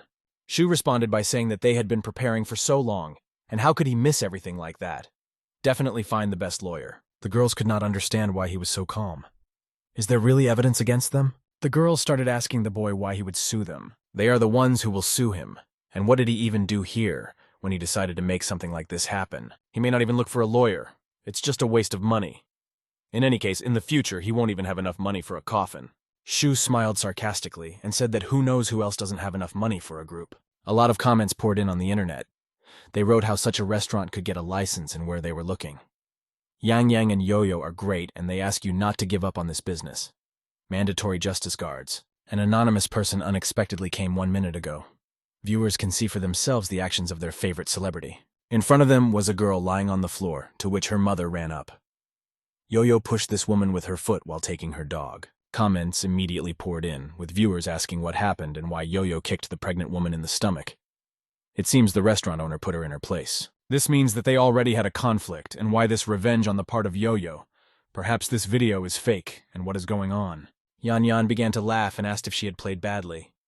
Now the restaurant definitely won't survive, and it's the end for them. Yo-Yo said that her uncle is the head of the gastroenterology department of the hospital, and he will make a fake certificate as soon as they publish it.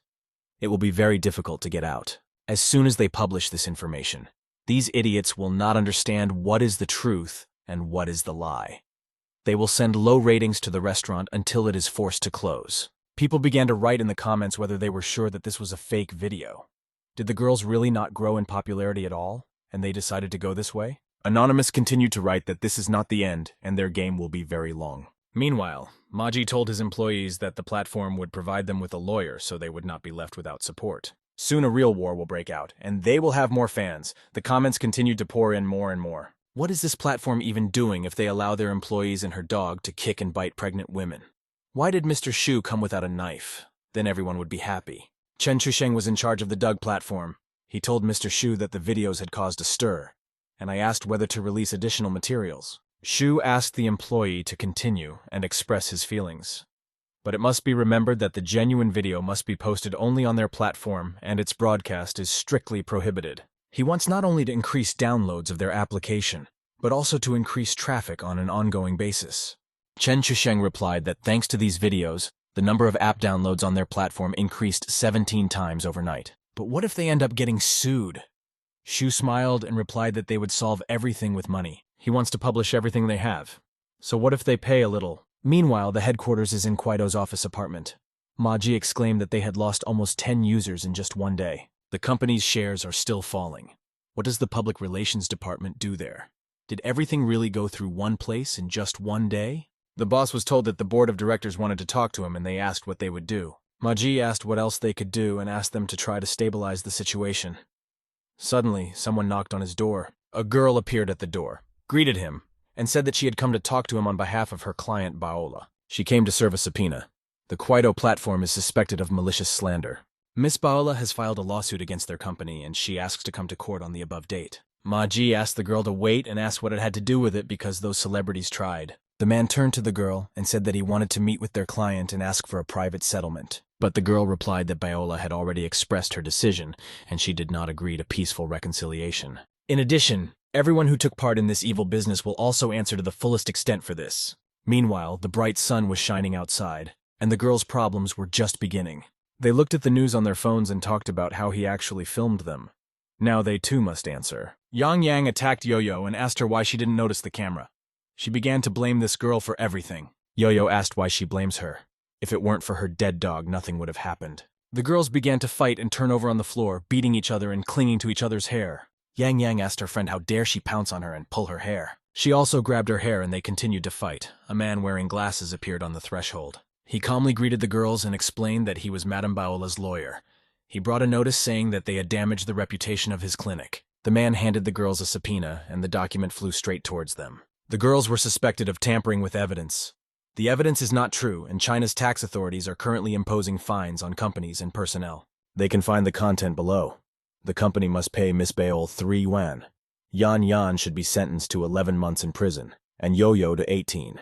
They must also pay damages. Baola went out into the street and raised her hands up and exclaimed, smiling, that everything had finally been resolved. A voice was heard behind her, and Zhuan asked what about the food and where their waiter was. Then she was asked if she was talking about Mr. Xue. The girls understood. It seems he is watching the show. Xu actually watched the winning news.